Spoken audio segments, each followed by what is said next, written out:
can't change the culture. I see the hate, so say what you say, cause I gotta watch for the vultures. Why I'm so nice, you see the ice, plus I'm only getting colder. You just tryna flex like you got next, really you know that it's over. Yeah, hey, I don't need no co-star, been gone like so far. Plus I'm catching all the rays from the sun, give me power like I'm solar. You cannot catch the drip, yeah, that is unless you a coaster. And we up, yeah, way up, yeah, they gon' put this on a poster. I got many dreams, I got plenty things that I wanna see. Will I put that on me? Yeah, I got many dreams, I got plenty things, yeah, that I wanna see. Will I put that on me? Yeah, I got many dreams, I got plenty things that I wanna see. Will I put that on me? Yeah, I got many dreams, I got plenty things that I wanna see. Will I put that on me? Yeah, I put that on me. I put that on me. Walk tall, see the car, doing nothing small, I'ma be the greatest. Good luck keeping up everything I can, you know what the name is. Plus I've been through the training, straight shot how I'm aiming. Never stop, try to put me in a box, boy, you can never frame this. I am what you might be, too fast and I'm too strong. I might juke y'all like I'm lightning, spook y'all like I'm frightening. They ain't never seen it like me, got my team right beside me. High tide, I'm rising, my time that's timely. I got many dreams, I got plenty things that I wanna see. Will I put that on me? Yeah, I got many dreams, I got plenty things, yeah, that I wanna see. Will I put that on me? Yeah, I got many dreams, I got plenty things that I wanna see. Will I put that on me? Yeah, I got many dreams, I got plenty things that I wanna see. Will I put that on me? Yeah, I put that on me. Yeah, I put that on me. Yeah, I put that on me. Yeah, I put that on me. I got now, don't know who got next. Just like that, better at every step. Yeah, I got now, don't know who got next. Just like that, better at every step. I got now, don't know who got next. Just like that, better at every step. Yeah, I got now, don't know who got next. Just like that, better at every step. I got many dreams, I got plenty things that I wanna see. Will I put that on me? Yeah, I got many dreams, I got plenty things, yeah, that I wanna see. Will I put that on me? Yeah, I got many dreams, I got plenty things that I wanna see. Will I put that on me? Yeah, I got many dreams, I got plenty things that I wanna see. Will I put that on me?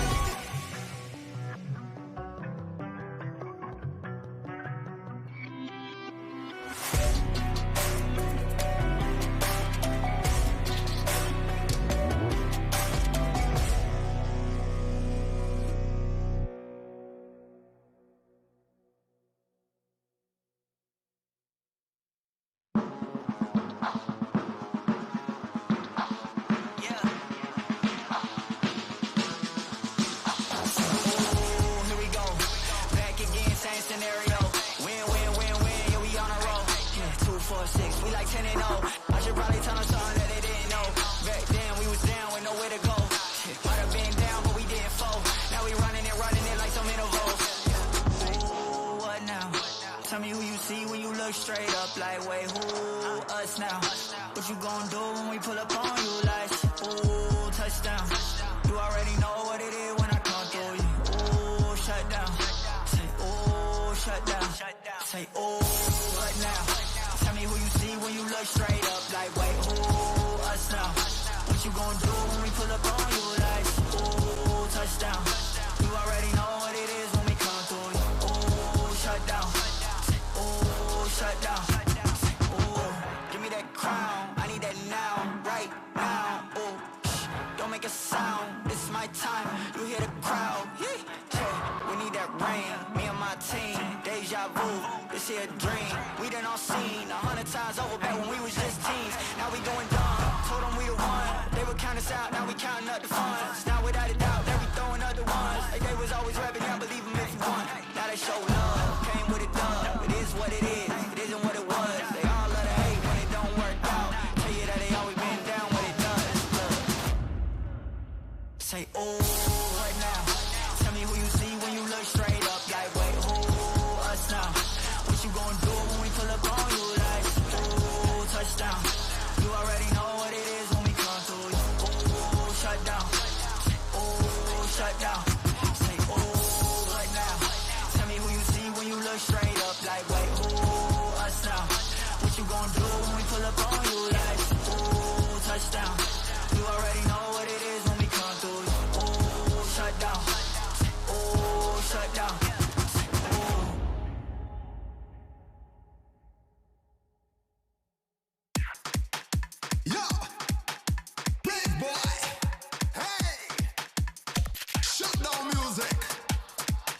You can't refuse it. You know we strong, you know we bold, you know we ready for it. And any problem in this world, we gonna handle it. You coulda young, you coulda old, you know we built for this. We brave, you know we bold, you know we ready for it. And any trouble in this world, we gonna handle it. And when we come together, we dismantle it. And when we come official, put we stamp on it. And any problem in this world, we gonna trample it. Yo, this new generation, this is the new age. Heading to the future, coming out the cage. Get crazy, misbehave. Get crazy, misbehave. Get crazy, misbehave. Are you ready for the rave? Jump on, misbehave. Hey yo, you're ready for the rave. Everybody, we coming out the cage. Party people. Hey, hey, jump up, jump up, jump up, jump up. Hands up, hands up, hands up, hands up. Jump up, jump up, jump up, jump up. Hands up, hands up.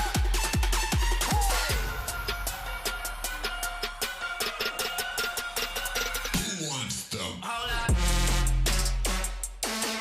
Hey, turn up. Hey, turn up. Hey, hands up.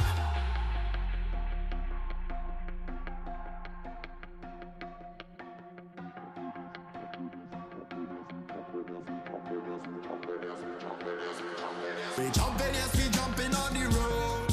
So much vibes up, yes, we ready to explode. We raving, don't you step into my lane. This feeling, yes, it's hard to explain. Flowing through my veins, flowing through my brain, driving me insane. Hey, yo!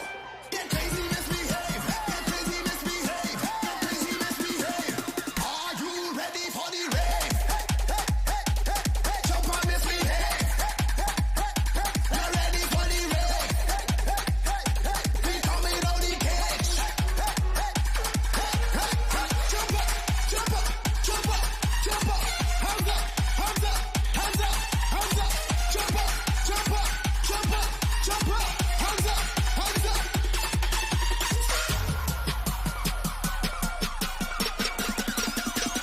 Are you ready for the rave? Get well, misbehave.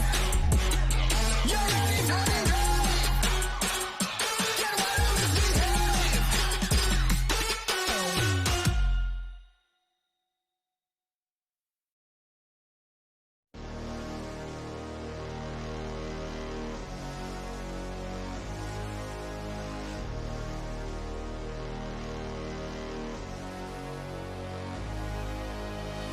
What they want from me, what they want from me, what they want from me, what they want from me, what they want from me, what they want from me, what they want from me, what they want from me.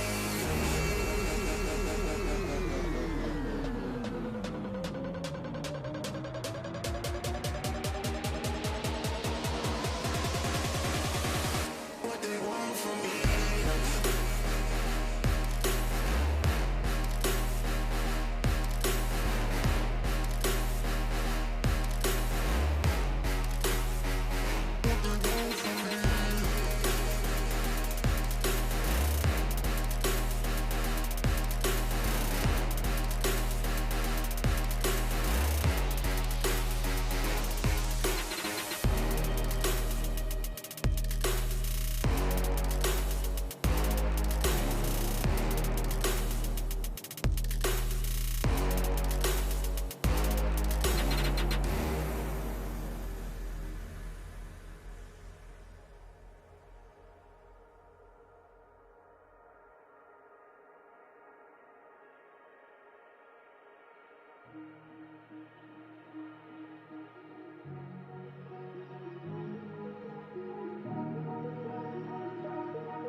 go out, we start moving. Running through it all that dope, we ain't losing. We ain't gonna fall back, now we going in. Ain't nobody stopping us, only option to win. So we take it all, never fall on gas. And we going hard, no flaws, all facts. If you wanna call it a bloodless dance, but you better trust that you stand no chance. We on that next level.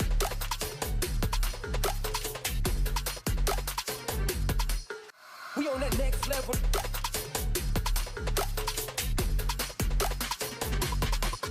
We on that next level.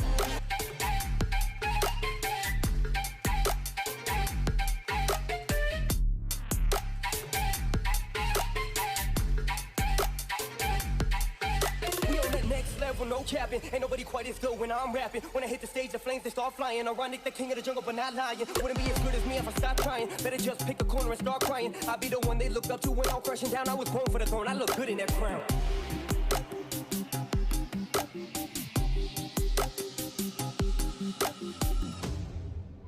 When the lights go out, we start moving. Running through it all that dope, we ain't losing. We ain't gonna fall back, now we going in. Ain't nobody stopping us, only option to win. So we take it all, never fall on gas. And we going hard, no flaws, all facts. If you wanna call it a bloodless dance, but you better trust that you stand no chance. We on that next level.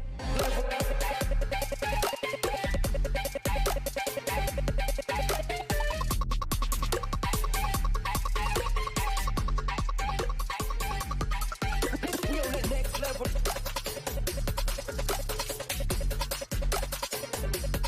I look good in that crown.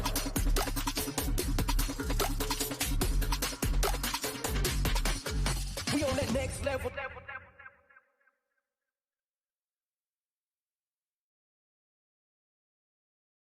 Welcome to the FIFA E-Club World Cup, where the top players from the world's best clubs battle it out to become one of 6 FIFA E-Club World Cup 2021 zone winners. To make it to the zone finals, the clubs went through a tough qualification process. Let's take a step back and look at how the clubs made it here. The FIFA E-Club online qualifiers were split into 6 zones. In each zone, the clubs were divided into different conferences, where they competed in up to 3 divisions. Based on their performances, clubs moved up or down in the divisions. The qualifiers ran over the course of 4 weeks, with multiple rounds. Every week, the competition got tougher as the bottom divisions dropped off. Clubs fought to secure their spot in the zone finals by means of a consistency ranking, or by being the best placed club in the final week of qualifiers. After an action-packed qualification round, the 42 best clubs from all over the world are competing in 6 zones. Let's have a look at how the zone finals are set up. Like the qualifiers, the zone finals are split into 6 different zones. Zones have been divided into different groups based on the number of participating clubs in each zone.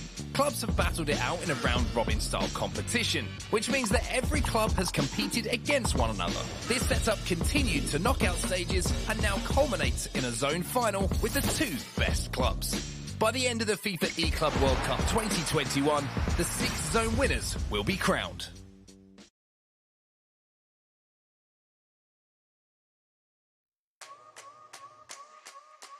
Yeah, show me my opponent. Top spot, I want it. My grind, I'm on it. Can't stop, keep going. Wanna know me, can't call me. I remember feeling lonely. I remember when they told me I would never get the trophy. Show me my opponent. Top spot, I want it. My grind, I'm on it. Can't stop, keep going. Wanna know me, can't call me. I remember feeling hungry. Now I'm coming for the trophy. Cause this is my moment.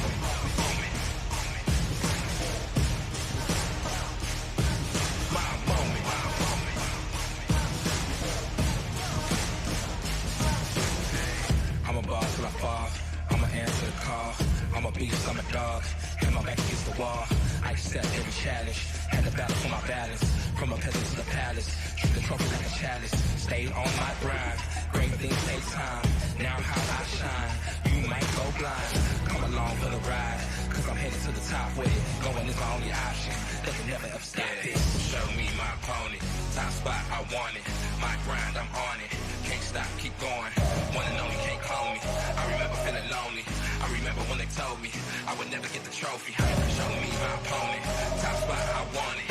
My grind, I'm on it. Can't stop, keep going. Wanna know me, can't call me. I remember feeling hungry. Now I'm coming for the trophy. Cause this is my moment.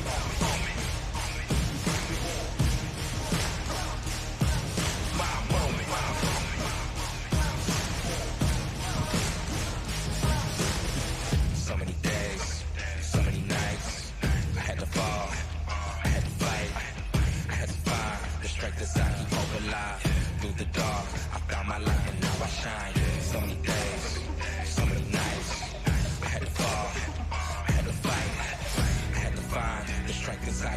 alive. Through the dark, I found the light and now it's mine.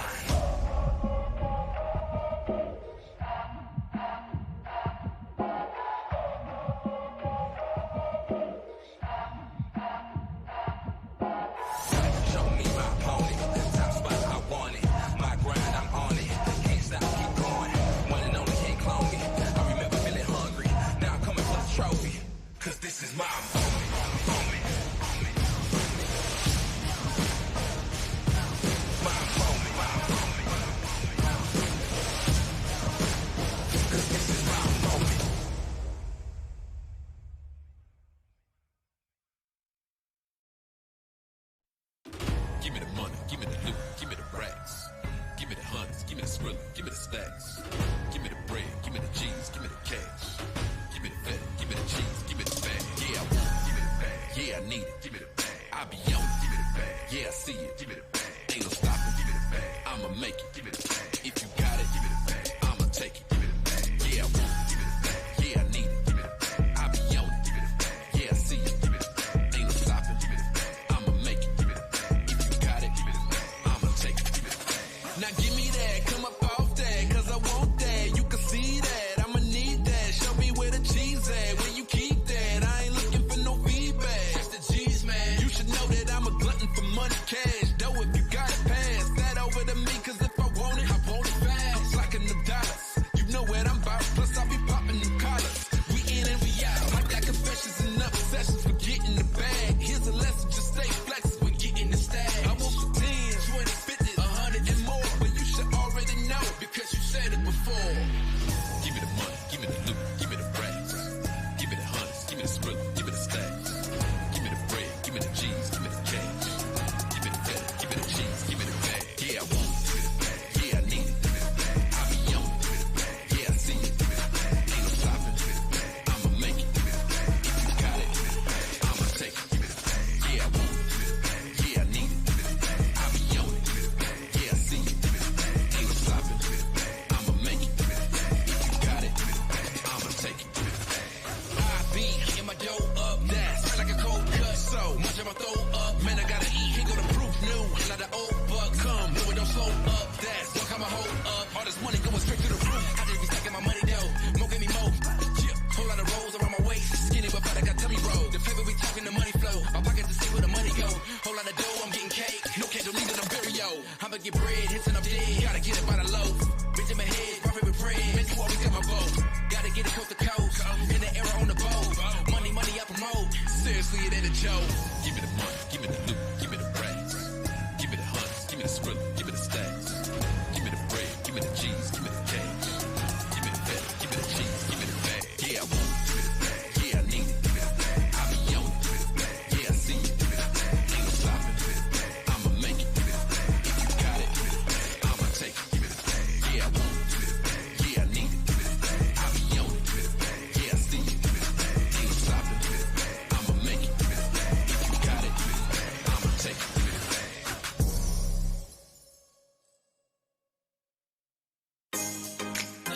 And we taking our time. Yeah, it's all about the vibes. Okay. We're taking it slow. We're just taking our time. And we're just living our lives. And we got nowhere to go. So let's stay here the whole night. 'Cause all we feel is good vibes. Yeah, all we feel is good vibes. Vibe with it, it's a good time. We don't worry about the hate. We just pass it to the side, grab a drink, hold it up, say what's good, feeling right. All your friends, they invited, bring a bottle through the night. Tell them we gon' get it lit, we gon' get it lit. Get a little throw, get a little bent, have a good time. Ay, and you don't need a vent. On tilt, we gon' really get it in, right? Right. Ain't no time to be lazy, oh no. I got a dozen girls coming, they crazy for show. And not a single girl rating them 8 or below. I swear to God, they gon' love it the way that I flow. Hey, yeah, and we gon' take it slow. Spending time while you turn up at a vacant show.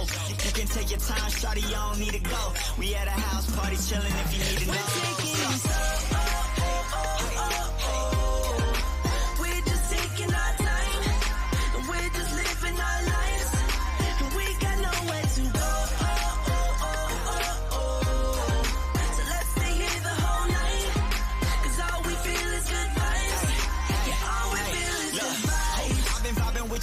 jump. See the crib, I ain't even got a stunt. Make a hit sound, never try to blunt. When I pull up, everybody wanna front now. They acting brand new every time I touch down. And to my haters, all I gotta say is what now? They say hello to the new whip, flirt with your new chick. All on TMZ, so the rights all exclusive. I'm playing with you, I know you playing too. We laying back in the cut, got the eagle view. I do this all the time, really ain't nothing new. I ain't frontin' on you, shorty, what I say is true. And now we chillin', we ain't worried about the biz though. Ay, stress-free, living like kids though. And if the vibe stay right like it is, when it's all said and done, we gon' end up more than friends. We're taking it slow, we're just taking our time, and we're just living our lives, and we got nowhere to go. So let's stay here the whole night, 'cause all we feel is good vibes. Yeah, all we feel is good vibes.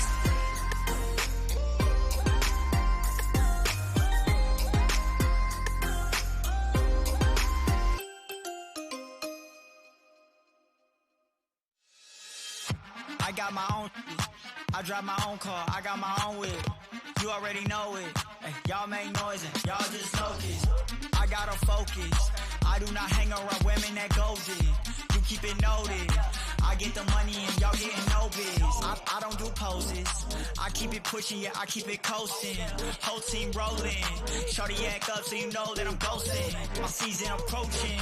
I got the juice, yeah, I got the potion. Let's get to toasting. Drinking my cup, yeah, let's get to poke. Hey, what's up? Pour another in my cup. Hop in the whip, pull up, yeah. All of my girls show love, show love. They live in the hills with drugs. Want more, now they can't get enough. Got my own thing, got my own thing. I don't do what everybody does, no, no. Hey, what's up, yeah. What's up, yeah. Hey, what's up, yeah.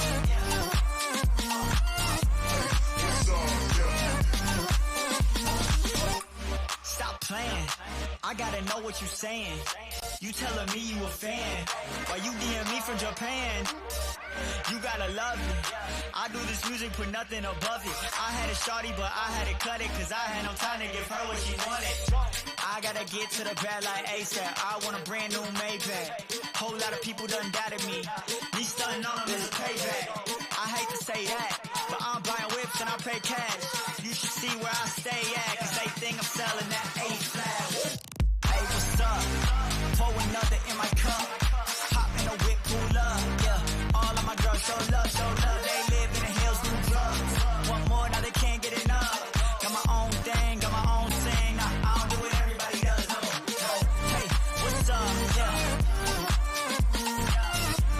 What's up, yeah. Hey, what's up, yeah. What's up, yeah. Hey, what's up? Pour another in my cup. Hop in the whip, pull up, yeah. All of my girls show love, show love. They live in the hills, do drugs. Want more, now they can't get enough. Got my own thing, got my own thing. I don't do what everybody does, no, no. Hey, what's up, yeah. Hey, what's up, yeah. Hey, what's up, yeah. Hey, what's up, yeah.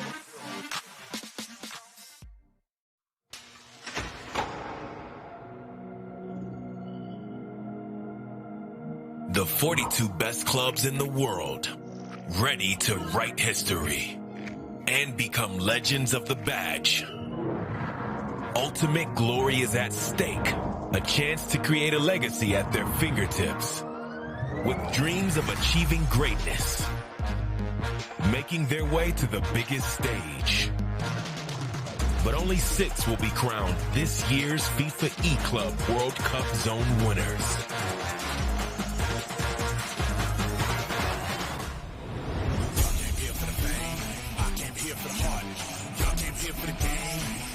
For the sport. Yeah.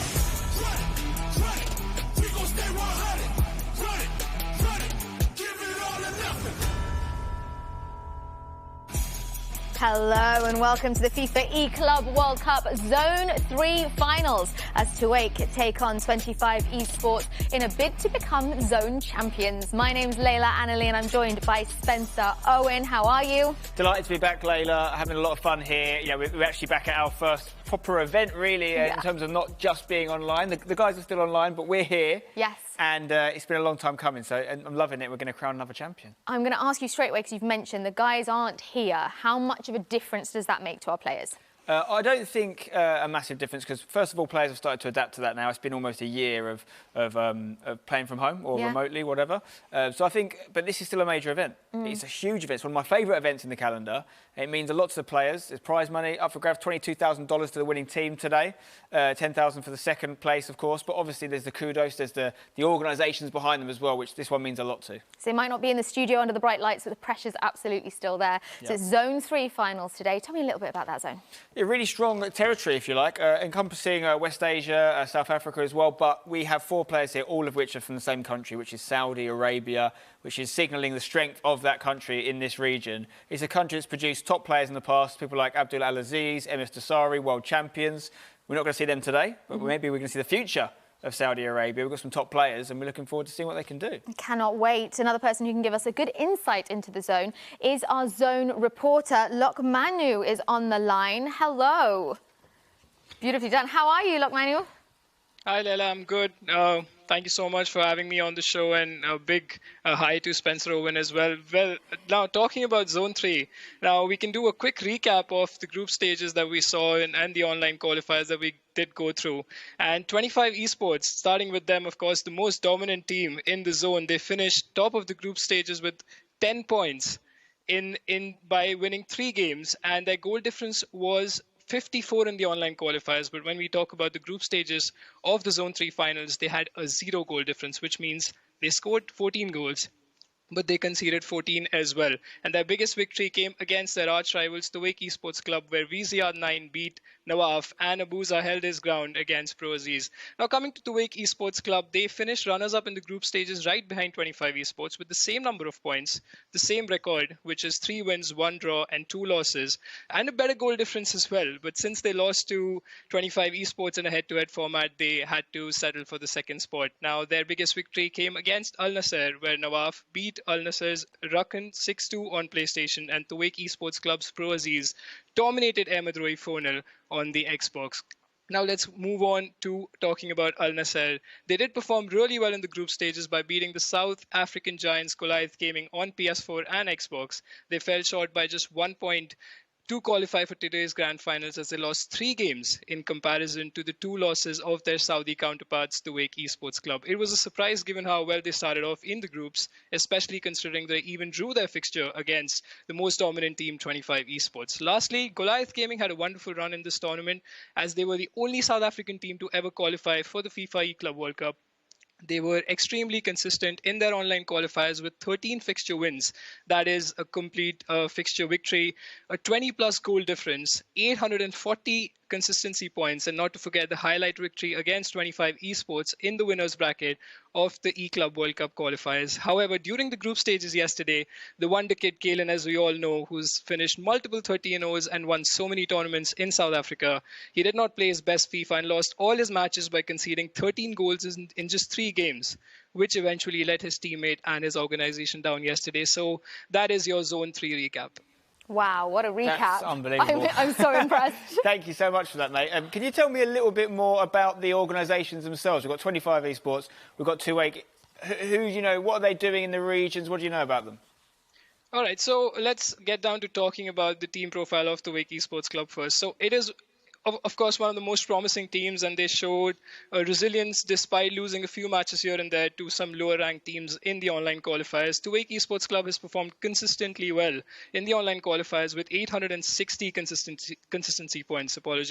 They did participate in the FIFA E-Club World Cup 2020 qualifiers, and after reaching the finals of this year's edition, they want to build on this tournament for the future and considers 25 eSports as their FIFA rivals. Well, there's no surprise to that.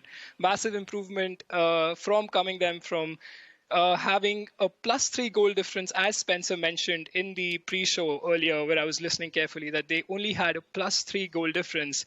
And now it is moving on to a +6 goal difference in the knockouts itself. So it was not enough. In the online qualifiers, they just had a +3, but in the group stages of the zone finals, they had a +6 goal difference and scoring 20 goals over 3 rounds of fixtures. And Pro Aziz contributed the most of it and has been on a scoring spree with 10 goals in just 3 games, which includes 4 goals scored against the likes of Kalen and Ahmed Rui. Although they did lose 7 fixtures in the online qualifiers in comparison to 25 eSports' 3 losses, they managed to finish second in the rankings with 860 consistency points. Tuwaiq had an interesting run of fixtures where they comprehensively won against Al Nasser, drew their fixture against Goliath Gaming, and lost to their arch rivals 25 eSports in the group stages of the FIFA eClub World Cup 2021 Zone 3 finals. So that is your team report for the Tuwaiq eSports Club. But now moving on to 25 eSports. They have been the best Saudi FIFA eSports organization, and there is no surprise to that, with 25 Mashal winning the first FGS qualifier, and he was pretty dominant when you look at the highlights of that. And they even won the eClub World Cup 2021 qualifiers this time and have finished top of the group stage of the Zone 3 finals. Now, 25 eSports was the most dominant team of Zone 3. They scored 138 goals in the online qualifiers with a 54+ goal difference. Now, compare that to Tuwaiq eSports' +3. This team has managed to win 16 out of their 19 fixtures played in the online qualifiers and secured 1,060 consistency points, more than any other team in Zone 3. Now, one thing I'd like to highlight about 25 eSports that they did lose out to Goliath Gaming in the winners bracket of the online qualifiers. They came back from the losers bracket, beat Tuwaiq eSports Club, their fierce rivals, in the process, and went ahead to reset the bracket and beat Goliath Gaming comprehensively to win the qualifiers of this year's edition. Now, VZR9 is one of the most prolific FIFA players when it comes to playing a full-fledged attacking game style. He has scored 60+ goals in the entire tournament this year. I mean, that's quite incredible. As a FIFA player, I must say it's an incredible achievement for any player to get this kind of a result in this competition. And the only loss that VZR9 took in the Zone 3 finals of the group stages was against Giulio Beast Bianchi, where he lost 6-2, which was quite surprising considering how VZR9 has been playing. And similarly, Abuza lost only 1 leg against Ahmed Rui in the first leg of the Zone 3 final group stages. So that is your report for 25 eSports. Look, Manu, you're far too brilliant for me to let go anytime soon. You've given us a fantastic sort of club profile there. Dare I ask you to give us a player profile? All right, so let's talk about 25 eSports first, since they have been the most dominant team in this competition. And I've been super impressed by VZR9 in particular. I think I'm sort of a fan of him. I spoke to him, and he's such a wonderful guy, playing some amazing FIFA. And let's talk about his CV. In 2018, this man finished as the champion of the Man City Rest of the World. He finished as ESWC Sao Paulo Rest of the World in the top 2. In 2019, he was in the top 8 of the FUT Champions Cup in London. He finished top 2 in the Saudi League and top 3 in the Saudi MBS Cup.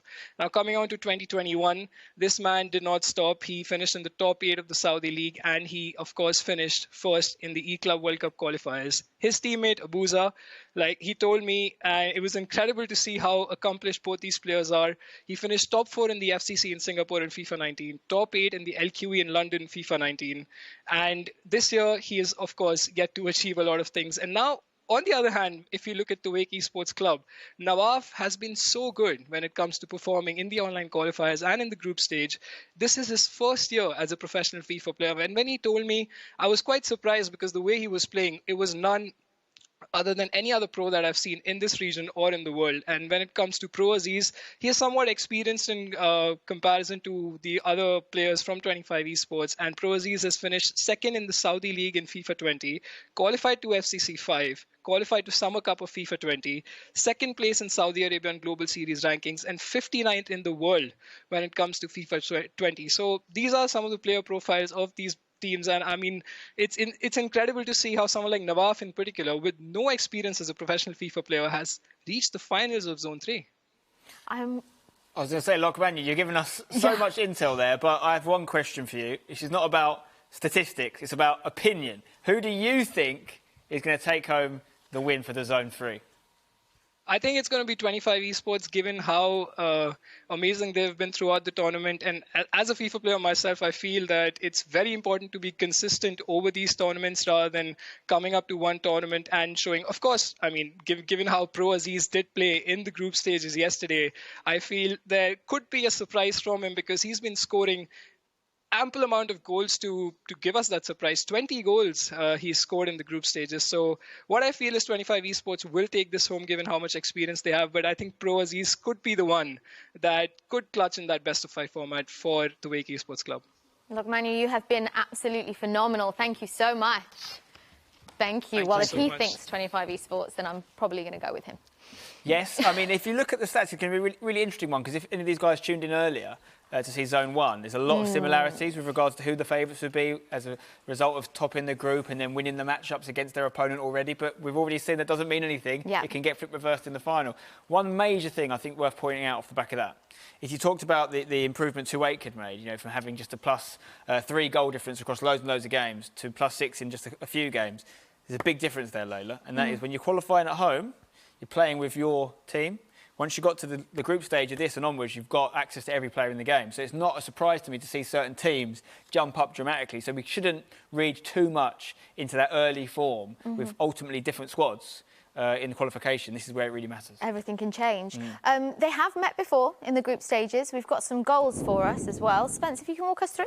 Yeah, this is the PS4 matchups. This is between VZAD9 and Nuav. And this was a 3-1 win for 25 esports. What a finish that is, by the way. Absolute top corner. It's 1-1 at this point, but it finishes 3-1, as I mentioned. 25 esports come through here. It's very similar, once again, to how the first matchup went between the two Oceania teams. Bit of keeper movement there is absolutely cost him, which is why he's not celebrated that too much. That was the PlayStation game, a 3-1 win. On the Xbox game, it's a little bit tighter. We saw a draw in this one, 2-2 between Abuza and Pro Aziz. Now, exactly the same as the matchups we saw before. If you're looking at these ones, you're saying maybe there's a favourite, and that is 25 esports, because they've played twice against Tuwaiq and they didn't lose either game.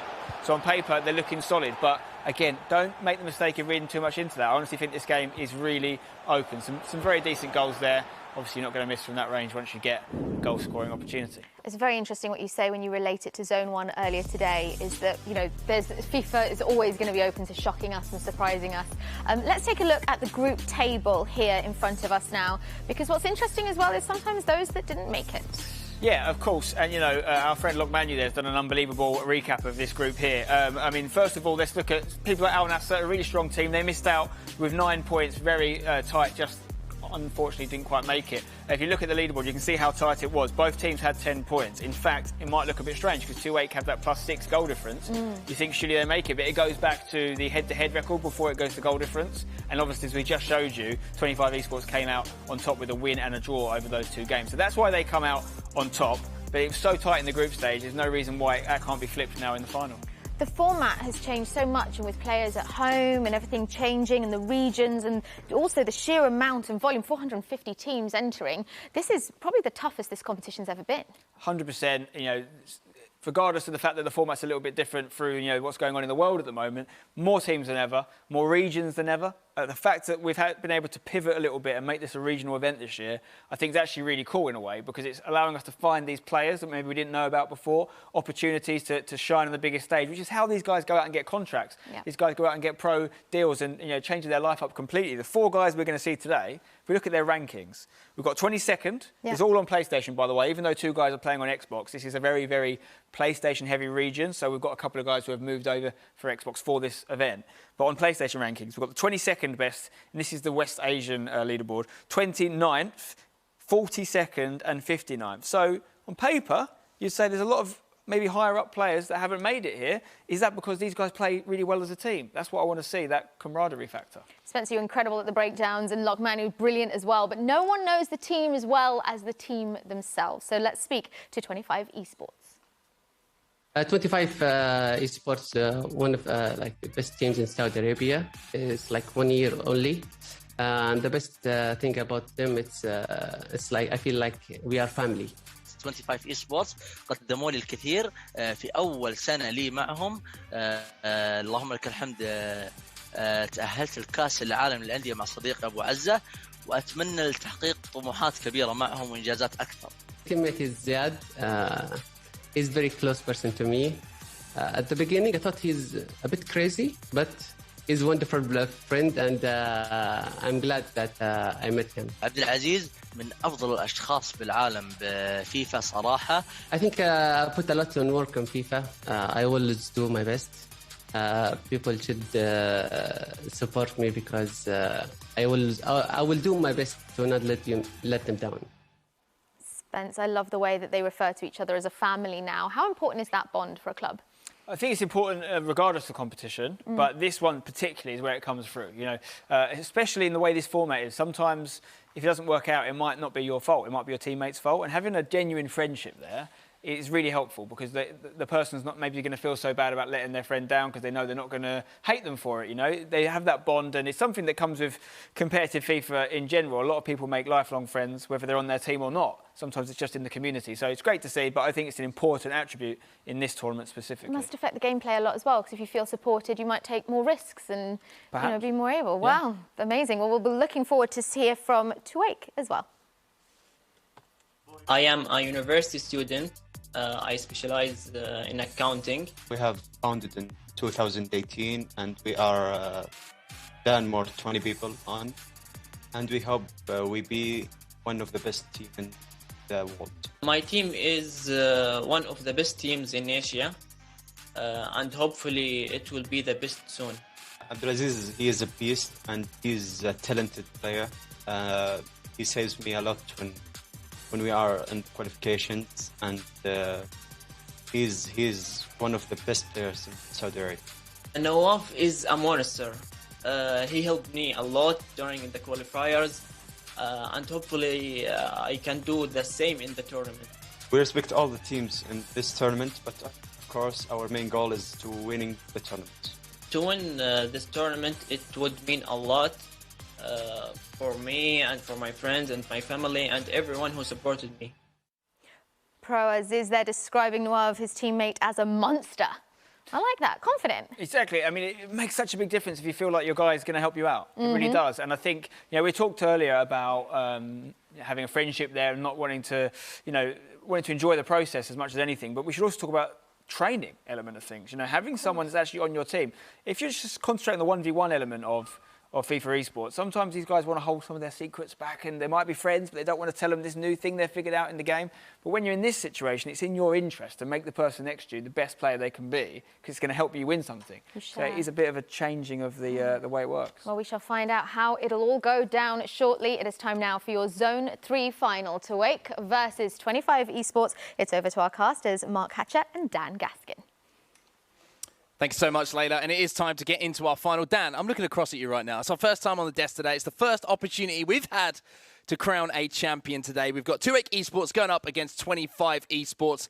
I mean, the pride of the region is at stake here for these two squads. What are your thoughts going ahead in this final? For Saudi Arabian players, described as rivals by the Zone reporter as well, because they are two teams who know each other very well. They've played each other throughout the group stage and in previous tournaments. I think a lot of it's going to come down to where we're starting. We're going to be starting on the PlayStation rather so than the Xbox. And I think this is interesting because when we look at who's played who's had the better results, for 25 eSports, Ziad on the PlayStation side has been the dominant force, whereas we look at Tuwaiq, and it's been Pro Aziz on the Xbox who's undefeated. So the fact that he's only playing 2 games, I would say puts them at a slight hindrance here. Yeah, it's going to be interesting. As you say, one of these teams obviously has the advantage over the other. One of the teams is looking to overturn that in the final. But as we all know, and as history will tell us 1,000 times, it doesn't matter what happens up until the final game where, all the marbles are on the line and you have the opportunity to call yourself a champion here. So all of the form kind of, for me, is kind of put to one side here. Both teams have played each other a lot. They know the tendencies of each other. Each player knows each other extremely well in this region. Like you mentioned, it's a rivalry that's going on right now between the two teams. So they're going to have done every single thing possible to prepare for this moment.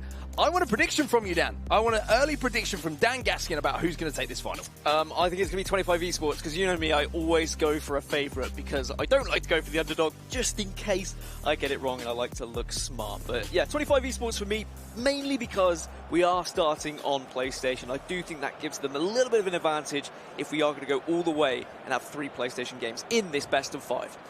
Well, you can see now that we're loaded into Our final for Zone 3.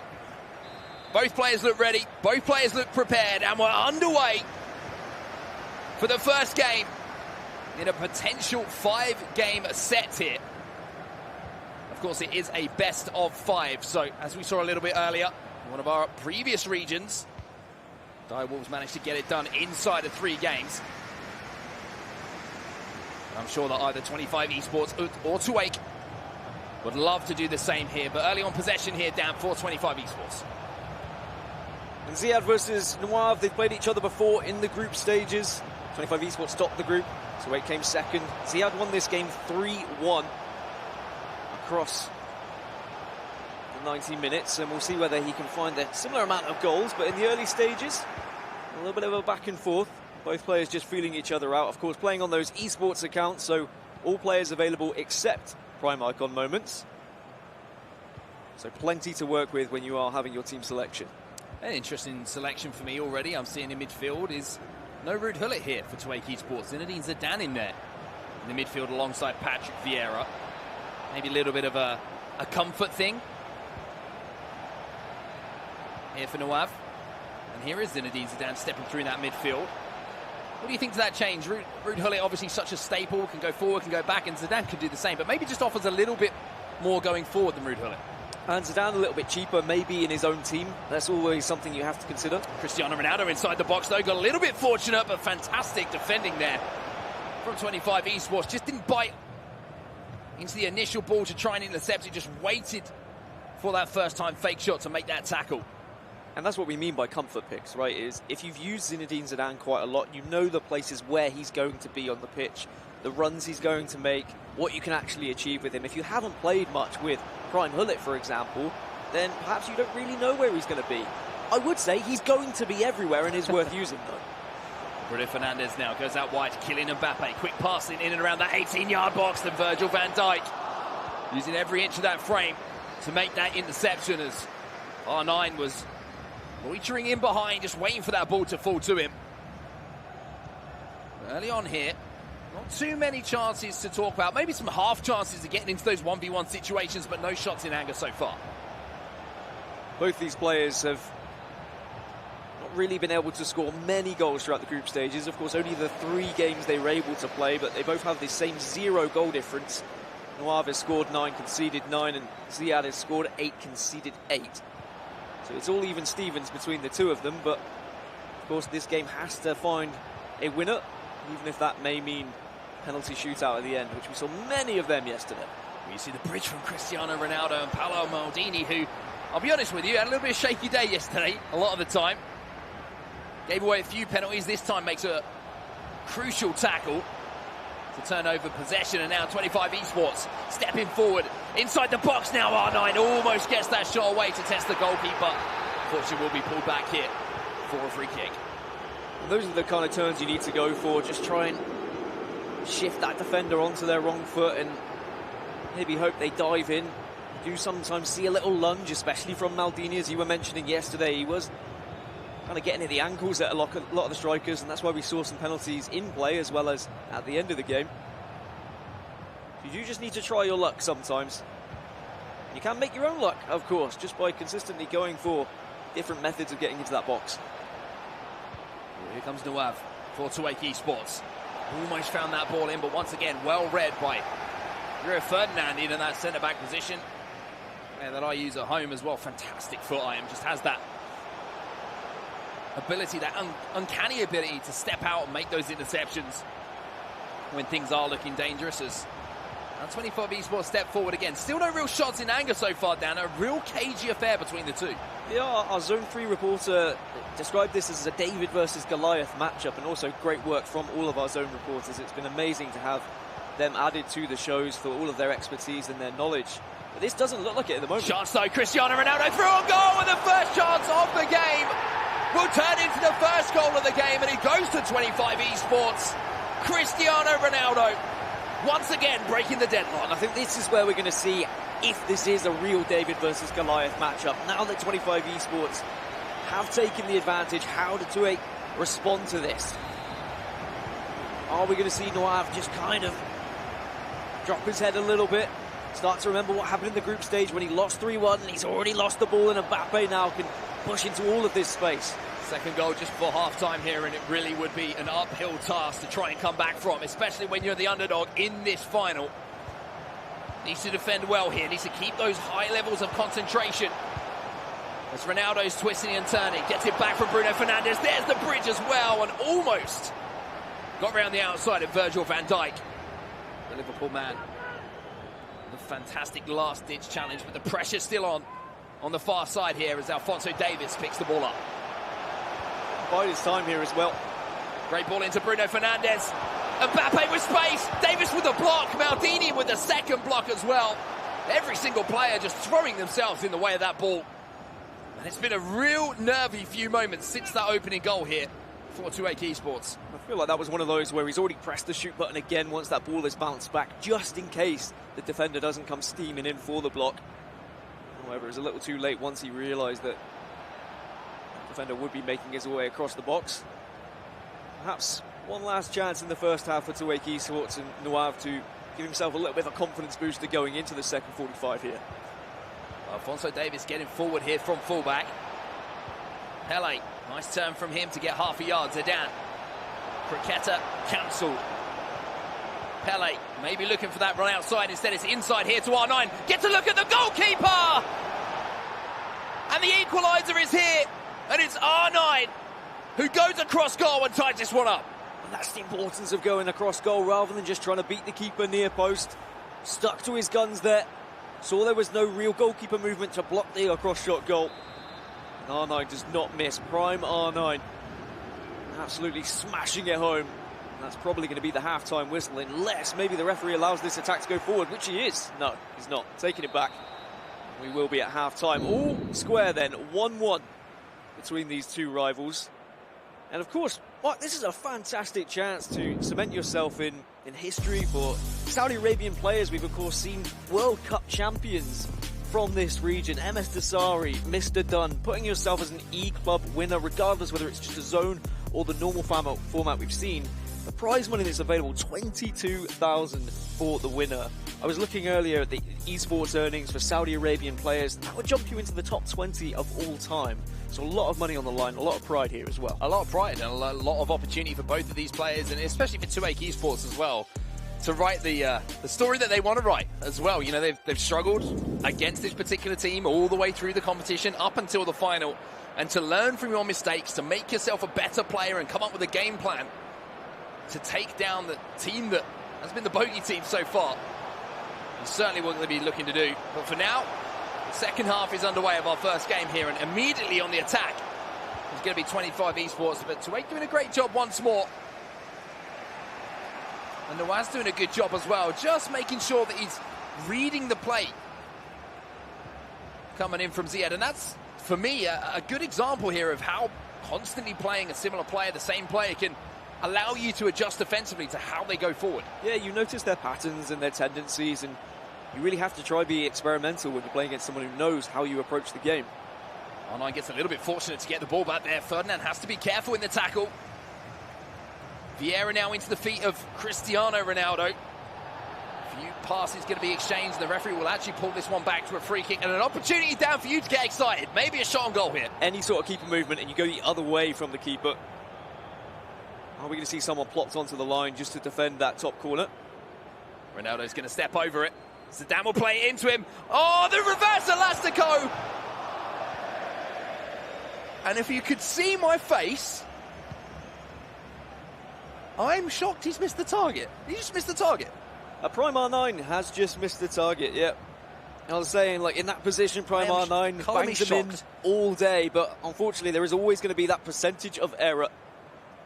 Sometimes when you take it first time or you try and hit it a little bit off balance, always the possibility of it going wide. And that was a real chance to take the lead. That's an amazing chance. I'm still kind of reeling, to be honest with you. You got to switch on, because straight up the other end, another shot goes wide. One end you have R9, the other you have Cristiano Ronaldo.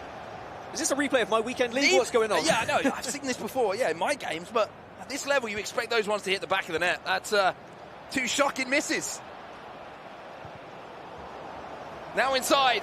R9, can he hit the target this time? Yes, he can. And the underdogs, Tuwaiq eSports, take the lead. I was just thankful it went in. I'm surprised it went in after what we've just seen. I was a little bit worried that was going to go wide, and then I was tempted just to get up, but no, R9 back to form. And that is going to be a 2-1 lead now. Just on the left, the ball roll, enough to shift the body weight, get it round the keeper. Well, we do have a game on our hands. And this is going against the form book, not only historically, but with the PlayStation as well. You're saying that Ziad has very much had the upper... Nawaf has had the upper hand.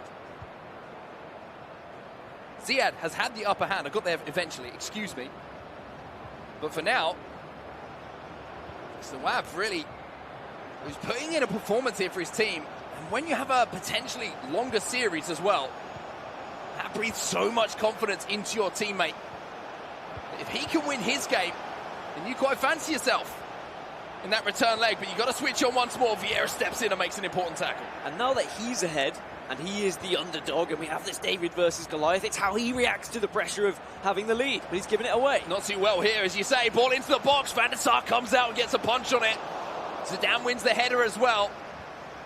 You can see, like you were talking about just then, down a little bit of nervousness starting to creep in. Just having the one leg, okay, it's best of 5, but it's not an aggregate scoreline, so this leg matters. It's not like you have another leg that you can rely on with this scoreline. Mbappe in behind. It's the fake shot, gets inside as well. A chance to make it 3! And Tuwaiq eSports! They're not just here to take part in this final, they're here to take over. Don't worry about the form book. Sign up to the Spencer Owen book. He said this is what happened in Zone 1 earlier, where everything was pointing towards the team starting, had the advantage. The team that had all the form throughout the group stages had beaten the other side. However, not the case here in Zone 3. We're not going to be having the form. We are going to be seeing the team who are realistically the underdogs actually taking the lead. Nawaf going against the grain, getting revenge from their previous group stage encounter. Ziad won 3-1 the last time they faced up, and now Nawaf has turned it completely on his head and has a 3-1 lead himself. And you've got to think about what this does for the mentality of the players who are about to play as well. If you're sat there on 25 eSports and you're thinking, hey, my teammate just won this one. If I win this, I've got full confidence in him taking this home for us.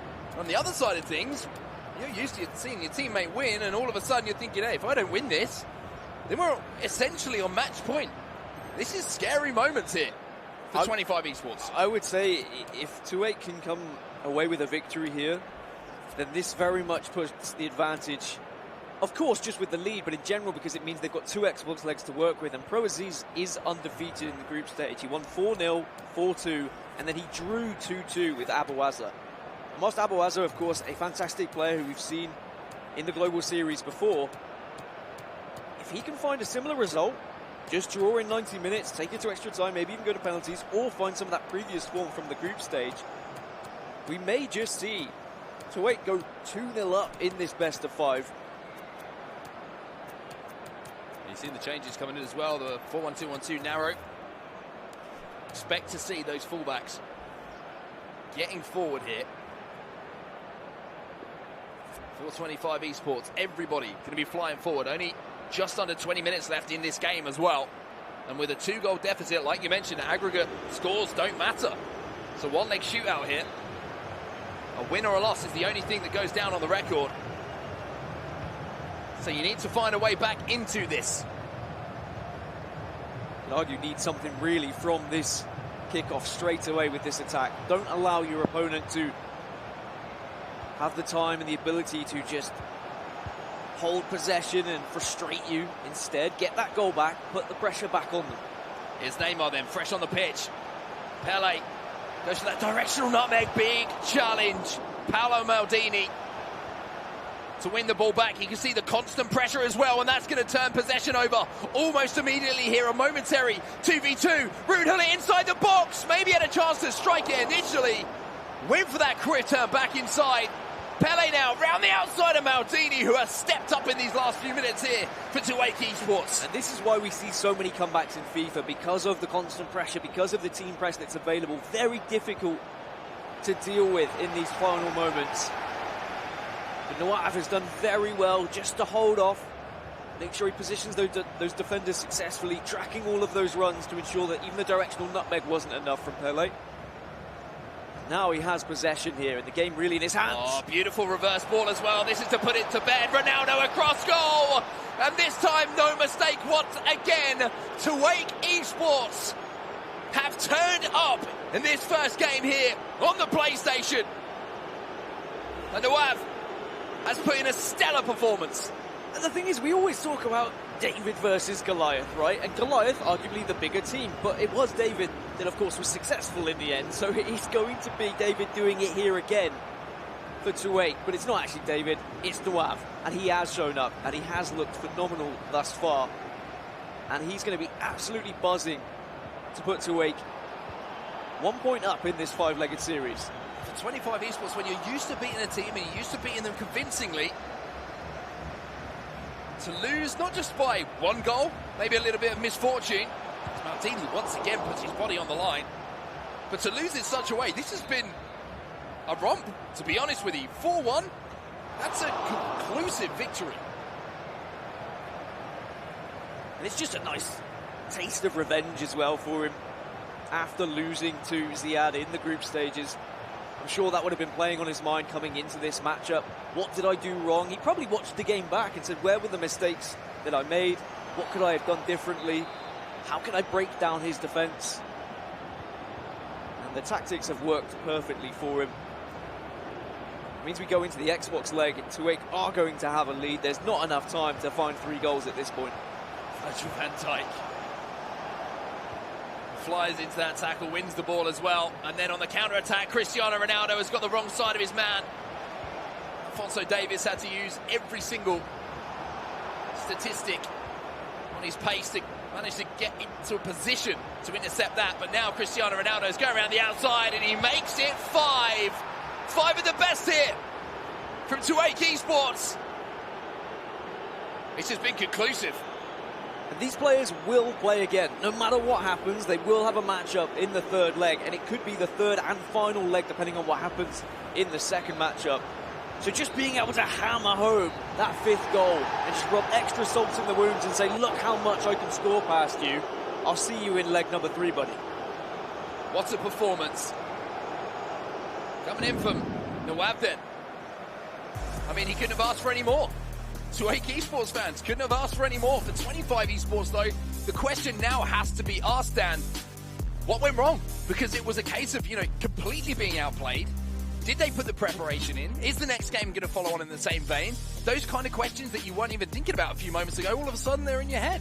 Defensively, just a bit lackluster, bringing defenders out too aggressively, sometimes allowing those through balls, allowing the defenders to be turned too easily by the strikers. A lot of things that can be fixed going into the next leg. It's not the end of the world for 25 eSports. And of course, now they have the shift over to Xbox and they have the possibility of bringing Abuaza in. Arguably has a lot of experience, but I would say that Proas is looking at the statistics, undefeated in the group stage. This is looking like a real possibility of winning this zone for Tuwaiq if they can find a result here in leg number 2. It's finding the result. That's the one thing we should say. At this point, when you get to a final, nobody knows what's going to happen, right? We've just seen the perfect example of that in the first game on the PlayStation. We should remind everyone, though, this is a best of 5, so nothing will be won in this next game. However, the opportunity for 25 eSports to get back into it has to happen now because they don't want to be facing match point in that game number 3 with the result we've just seen, Dan. I feel like if I'm Proaziz now, playing on the Xbox, I've just seen my teammate win a game that arguably he should have lost. I want to frustrate my opponent. I might go for, a pretty scummy tactic, put 5 at the back, defend a little bit, allow my opponent to pressure me and just absorb that possession and then counter. Just frustrate, dominate, get in the heads of your opponent. Does that show that they're already in your head? No. I think this is a situation and a chance where you know they're going to be a little bit annoyed because they're the favourites. Or you could go the opposite route and you could just attack. It really depends on how you are as a player and, of course, your preference in formation. You could just go out of the blocks really quick, play something even aggressive, 3-5-2, and say, oh, we don't fear you anymore. You might be the better team, but we're just going to get in your face. Well, we're going to find out what happens in our next game very, very soon. But for now, we're going to go back over to Layla and Spencer for their reaction to that first game. tear up the form book and purchase the Spencer Owen book. Dan Gaskin's words, not mine, but he's not wrong. Well, I mean, I'm not saying I saw it coming, but I did kind of see it coming. Yeah, you totally saw it coming. No, basically, it's not that I saw it coming. It's that what we learned from that first session earlier on Zone 1 is that the form book coming into it isn't as important as it may sound. First of all, whilst these matches are, 2 legs, one on each console, from a player-to-player perspective, it's just one game.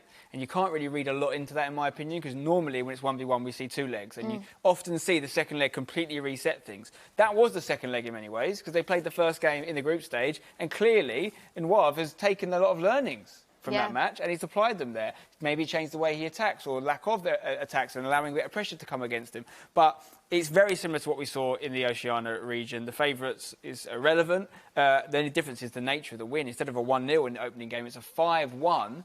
Which, if you're, if you're looking at that and you're thinking, if you're 25 eSports, we're the favourite coming into it, we've just been beaten resoundingly, in the scoreline at least, on a PlayStation side, and the next time, are we going to have a chance or not? Because the Xbox is very important now. Well, that's exactly where I was going to go next, because we saw the element from Zone 1 that this can happen. You wouldn't have expected it to be such a big goal difference, 5-1. How are 25 eSports going to feel right now? Well, they don't have to win the next game, but for me, they have to win the next game, if that makes sense. You know what I mean? They need to go and get it back to 1-0, reset it, because if it's 2-0, it just gives Tuwaiq so much breathing space to just relax for 2 games if they want to.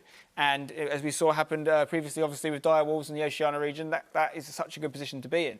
So, 25 eSports have to write that one off, chalk it off. Obviously, Ziad is going to be thinking about personally his own performance and what went wrong and how he can fix it. But right now, he needs to sit back and hand over to his teammate. So let go of it, write it off. And what he's got to write off is 5 goals. Let's take a look at them. Yeah. And you can see, going into this game, we were under the impression that 25 eSports were the favourites, at least statistically, and they backed that up by taking the lead in that game. Right on the edge of half-time here, Tuwaiq getting forward. And this was an interesting one, because a lot of options here. You're thinking, is he going to square it to Pele for the extra pass, the easy finish? He just hits it as hard as he can. And that's what you get with Ronaldo. We did see some big misses in this game. That wasn't one of them. That was a nice little left-footed finish. Generally, with Ronaldo, you haven't got to worry about what foot you're on. 5-star weak foot, doesn't matter. Mbappe finds Ronaldo again. He's seeing something, it's a little bit of a pattern emerging here, is when he gets the ball at Ronaldo's feet, he's going to shoot. And by Ronaldo, I meant prime R9 Ronaldo, as opposed to Cristiano scored that one. Beats the defender there, and you can't let him do this in the box. You cannot let him find this much space. Doesn't matter what foot he's on. A lot of these goals on the weak foot. Doesn't matter if it's a near post tight angle. If they hit it hard enough with these players, it's going to beat the keeper. Doesn't matter who's in goal. A very conclusive result, but now we've got a different platform and a different player. Yeah, of course, and it's a chance for 25 eSports to get back in it. When these guys met in the group stage, it was a 2-2 draw, completely open. Read into that what you will. Last time the other two met, it was a 3-1 win for the man who just lost. So I don't think you can read too much into it, apart from the fact that they're maybe nicely matched. But it's obviously a much bigger game for 25 eSports than it is for Tuwaiq. Well, our second leg is on the Xbox. It's back over to our casters, Mark and Dan. Excited for this one, Dan. As you can obviously imagine, we've just seen a real turnaround in the form book almost immediately in that first game. Now it's time for Tuwaiq eSports potentially to put their foot down in this tie and go up by 2. And I don't think many people going on form that were what we've seen previously between these two teams would have seen that coming. I think Tuwaiq will want to set this up now where they can win this tie on Xbox alone. Even if it goes back to a PlayStation game and we see 25 eSports gain revenge, Ziad comes back into things and finds a result again, it won't matter if we can see Pro Aziz take 2 results on Xbox. They can win this tie, they can win this zone, and they will be crowned champions of Zone 3. But Abuaza is not going to be an easy opponent on Xbox whatsoever. In terms of the results that we saw throughout the group stage, Abuaza won 1-3-2, lost 2-1, and drew 2-2. So quite a standard set of results. On the other side for Pro Aziz, he won 4-0, 4-2, and drew 2-2. So he is unbeaten, but he has shown a little bit of weakness against his opponent that he's going to be facing up against. But we've already seen, form doesn't really matter. They've had time to analyse each other and see where things have gone wrong, where things have gone right. And it's going to come down to formation. It's going to come down to what you've learned and what you want to change coming into this matchup. We always talk about how important first goal is, right? We always say that in FIFA eSports, and we have said it historically that some titles it matters more than others. We look back at FIFA 20, we're saying first goal is a huge, huge advantage with the way that you could defend and hold on to things. Psychologically, though, first goal in this tie has got to be absolutely massive for both of these players as we do get a look at the lineups. And you were saying 5 back might be an option. Well, you're seeing it in front of you, Dan. You've got the three in midfield as well. Vieira, Hullet and Fernandez all giving defensive cover. I mean, talk to me about the psychological effects of this first goal, though. If you go up and you're already one up in the series and you're the underdogs, so to speak, as far as form is concerned, that has got to do huge things for your mental game. Especially if you're playing 5 at the back as well, and you know that you can resort to kind of playing that very low depth. You can absolutely stack that box full of players and completely frustrate your opponents.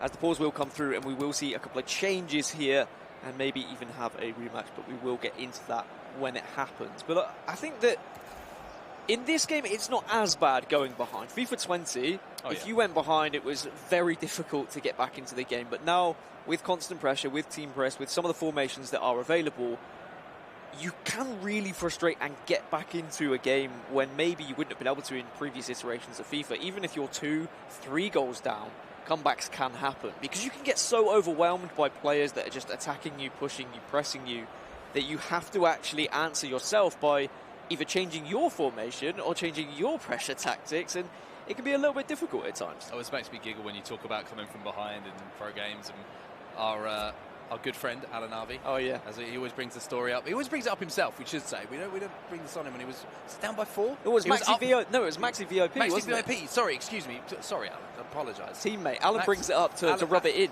That's the one. But say, was he down by 4 goals? Yeah, lost the game. It can happen. It can happen to anyone on FIFA 21. But as you say, there are ways to find yourself in difficult positions in this game and find yourself coming out on top somehow. So one thing I was thinking about with this particular zone and this final in general is the implications of what happens if you are the winner. When we look at MS Dasari, we look at Mr. Dunn, and we look at some of the Saudi Arabian greats in FIFA eSports. I mean, Dasari probably watching on saying, well, why aren't I here? I'm one of the best in the world. Like, he almost won back-to-back FIFA World Cups.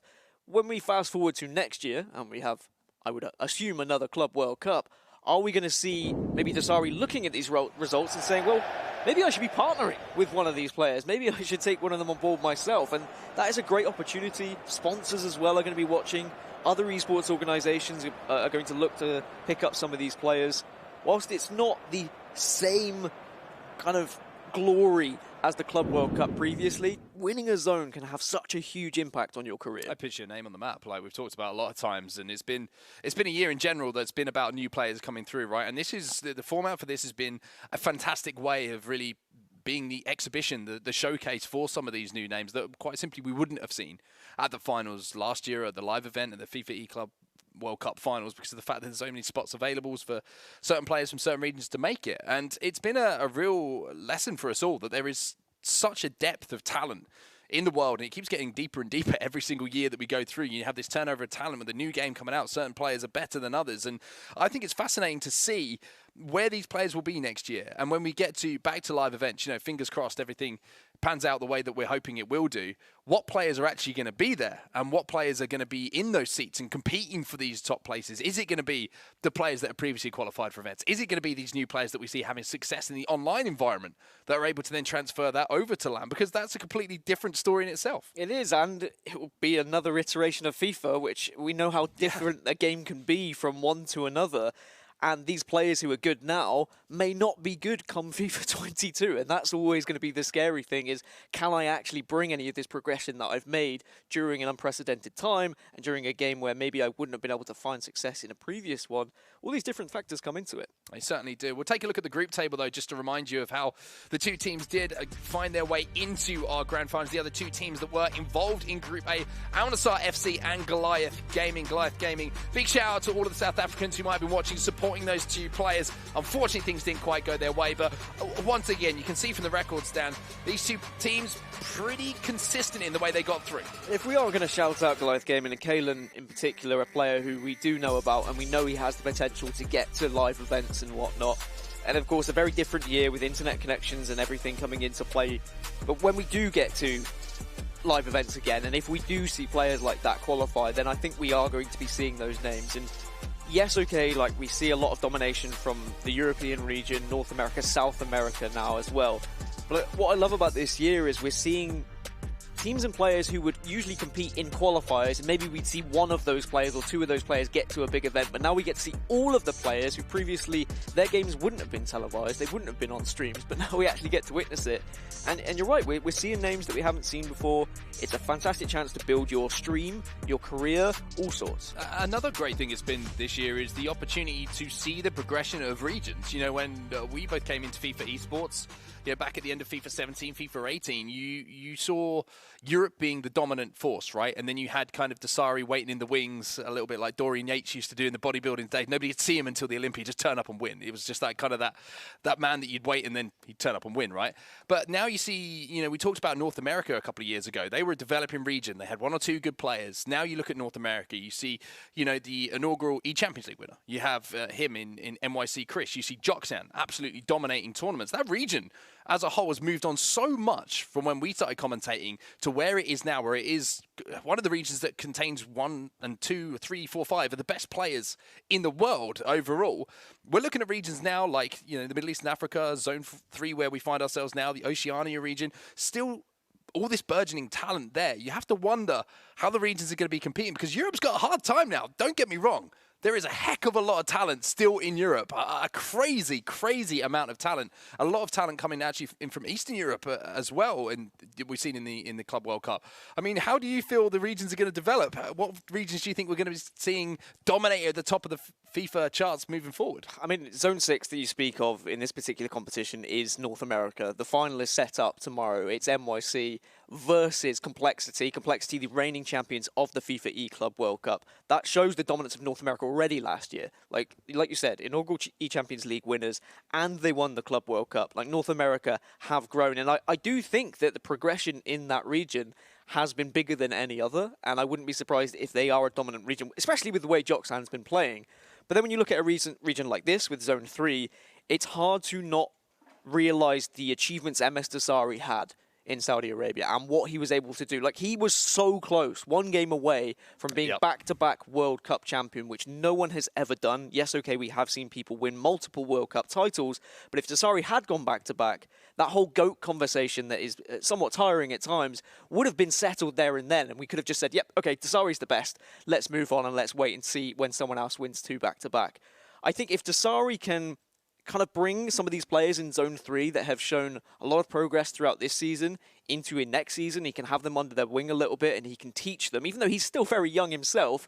It's crazy, isn't it? Give him some experience. Everyone think, I just, in my head, for some reason, Dasari's like 30 because he's been around for so long and he's won so many tournaments. Is he like 19, he's 20? Like 19, 20. Yeah, it's crazy. It's crazy. While we're talking about Dasari and everything, let's take a look at the goals that were actually from that first leg as well, or the first game, I should say, between 25 eSports and Tuwaiq eSports. We're just waiting to get the second game set up and ready. Just a reminder that all the players are playing from home. It takes a little bit of time to get these things set up, but Tuwaiq eSports did actually go down as well, Dan. That's the one thing we should talk about. All those feelings of, I haven't been able to get that win under my belt. They come back if you go down by 1, but great resilience being shown here. And you can see the importance of the ball roll as well. I know I harp on about how simple a ball roll is, but it can be the difference from scoring a goal or not scoring a goal in a lot of times. And sometimes it's about predicting how the goalkeeper movement is going to go down. I know as we look to more of these goals, it got to the point where 25 eSports, it got to the point where Ziad was just like, okay, well, I'm going to push forward here. I don't really care how many I concede. But some of these just goals cross goal rather than going near post and then opting to go near post at other points. There is a certain meta, and there are going to be percentage chances that are higher when you go in certain directions as well. But in front of goal, Nawab looked very good, very clinical. If he has that same form going into match number 3, then they could really set themselves up for a fantastic spot of taking this zone. And I think Pro Aziz is probably going to be feeling a little bit nervous just to get this one underway. But here we are, leg number 2, finally with us. Thank you for sticking around, and we can enjoy this one now, Mark. Hey, it's the zone final. You ain't going to be going anywhere, especially if you're a fan of 25 eSports or Tuwaiq eSports.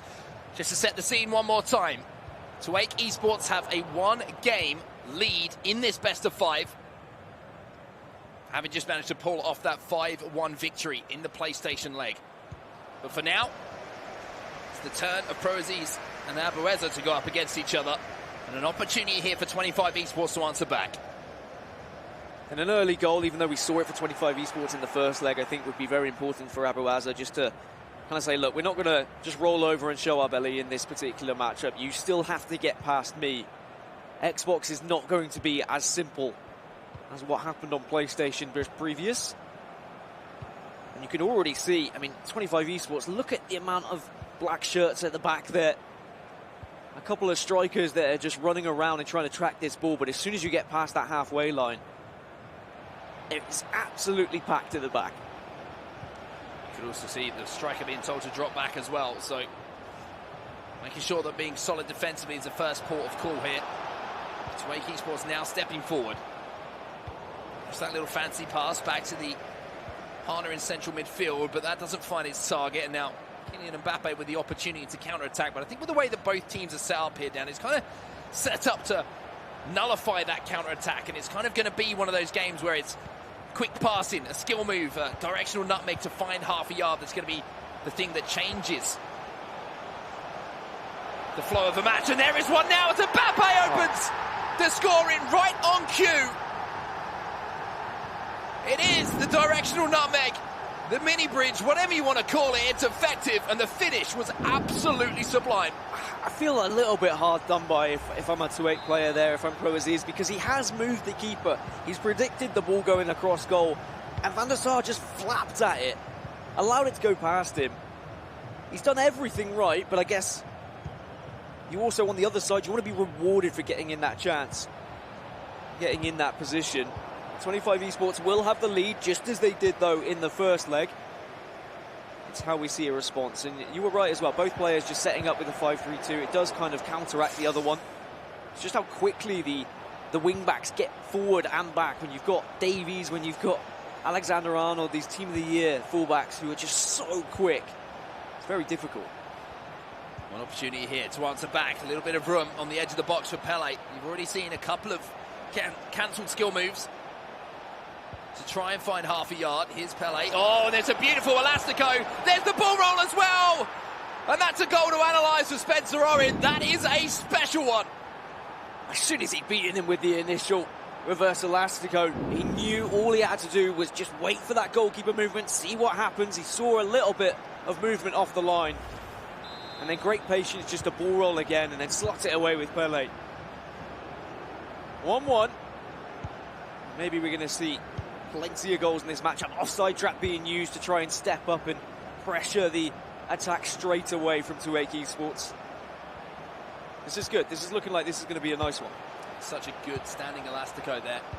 Just that burst of pace. As he get past the defender, almost just completely caught him off guard. And then composure in front of goal as well. I thought for a second the ball roll hadn't taken it quite wide enough to get that shot away, but I was mistaken. And I tell you what, Tuwaiq eSports have certainly turned up so far in this final. Is that inside or outside the box here? Van Dijk. It's a penalty. It looks like the referee has pointed to the spot here. Van Dijk from behind. It's a rash tackle, you have to say. Bruno Fernandes there, the chance here for 25 eSports to take the lead once more. Pair checking, goal, and saves it, and I think that might have been even been going wide. I think it was. Keeper didn't even need to get down to it, almost dived through the net. And he got that far across goal. But as I mentioned yesterday, I'll mention it again, penalties in competitive settings, you don't necessarily have that reticule to work with, that circle to give you that little bit of hope and belief of where the ball's going to go. Instead, you have to do it all off muscle memory. I think you're right. I think it was going wide. I don't see it often. Bruno Fernandes missing in real life. No chance for the referee repointing at the spot and him taking that one again, though. It always seems that finals are defined by big moments, and that might well have been one. We'll have to wait and see how things turn out, what the result is when we're all finished in our Zone 3 final, but that kind of opportunity, and to be honest with you, that kind of let-off for Tuwaiq eSports, having given away that penalty. No need to make that challenge from behind. Maybe expecting a scoop turn or trying to be proactive with that tackle, but it didn't work out. Now 25 eSports on the attack, looking to put things right after that miss from the penalty spot. Well defended. At the same time, it might be a little bit of a blessing in disguise, because if that challenge doesn't come in on the edge of the box and there is a scoop turn, that's a shot on goal and arguably could be the lead. And whilst you would expect the penalty to go in, the fact that it hasn't, I think Tuwaiq eSports will be counting their lucky stars, and ProZ's still all level here. See whether he can actually now counter and do something here with Davies. Davies has got a little bit of space, using that pace that we know he's got in abundance. It's back inside here to Patrick Vieira, around 5 minutes until half-time. Between our two Xbox players. R9 gets that ball into Pele. Here's Bruno Fernandes, here's R9. Oh, and you just wondered if he was going to strike that one. Went for the heel-to-heel, which, to be honest with you, I don't mind the idea of, to just try and get that extra bit of space. But the defender managed to get back into position, to make that block. And now the last attack of the half will go to 25 eSports. It's one of those ones, isn't it? In hindsight, you probably wish you just hit it first time, but always try and give yourself a better chance. Taking those extra percentages, and sometimes online as well, you've already pressed that button. You don't have a chance to go back. A cancel isn't even possible. And the half-time whistle will go. All still square, 1-1 between these two fantastic finalists. Yeah, deep breaths taken on both sides, you can see there. An opportunity just to reset, think about everything that's happened. But, I mean, it's not without incident, right? That first half between our two Xbox players. The penalty, for me, a real standout. You know, one, for me, because I feel that tackle initially to give the penalty away shows a little bit of nervousness. For me, there was no need to make that initial tackle. But then, nervousness on the other side, Dan. The penalty, yes, it was saved, but the penalty wasn't good enough. The penalty was probably going wide, and again, showing those nerves. A good friend of ours always says, with a penalty, you go bottom left when you're saving it every single time. And it seems like that advice had also found its way to Tuwaiq eSports and ProZ's, because that's exactly what it did. This is going to be the penalty again. Just that challenge there, just pressing the button to dive in. And was this going wide? I think it was. The keeper's head almost gets stuck in the net. He's gone that far. But that could be a big moment. Here we go into the second half of this second leg then. So back live with the game now. Nothing to separate the two teams. As Davis once again looks to use that pace. However, if there's one player who can keep up with it, it's going to be Kylian Mbappe. A little bit of a risk there with that throw-in. You saw R9 closing down that space. Now you can see Neymar going to be initially triggered on that run to get him behind, and then call back and then sent once more, trying to pull that full-back in and out. 25 eSports, you have to say, possession-wise, have controlled this game. Not a huge amount of chances at either end. Still 1-1 here as Pele now gets the ball. Maybe thinking about stopping up. Looking for an Elastico. Instead, he goes back inside. And speaking of inside, it was the wrong side of the post there for 25 eSports, but another big chance. Team of the year Mbappe, first time shot, so again, prone to error. But I've seen them put away time and time again by one of the best items in the game. Tough moment. Ball in behind them, the other end. Here's Pele, from one end to the other, almost gets a little bit lucky, does get very lucky, and almost gets the ball back inside there to R9. I tell you what, you can almost feel the handshaking of both of these players at the moment. They know what's on the line. They know how important this game is in correlation to what the final result of our final here for Zone 3 might be. Here's the ball inside once more. Reverse Elastico into Pele. Little drag back, but can't get the shot away. And all of a sudden, I was saying this has been a game of few chances. It really has opened up here. Both of these players very good inside the box. Their skill moves are there. They know what they want to try and achieve. There has been a couple of times where they've done one extra skill move too many. But I am okay with it. I am okay with just trying to up those percentages. And you say there's a lot on the line and there's nerves. And I mean, of course there is. There's 22 grand available. It's not bad for a day's work. Big tackle on the edge of the box. Again, have to get that one right. Otherwise, the referee's going to be stretching those arms once more to point towards that penalty spot. See a pause being cued by one of the players as well as we get past the hour mark now. Just 30 minutes or so left in this second game. If it stays as it is, just a reminder, we will go to extra time. And potentially penalties. We need a result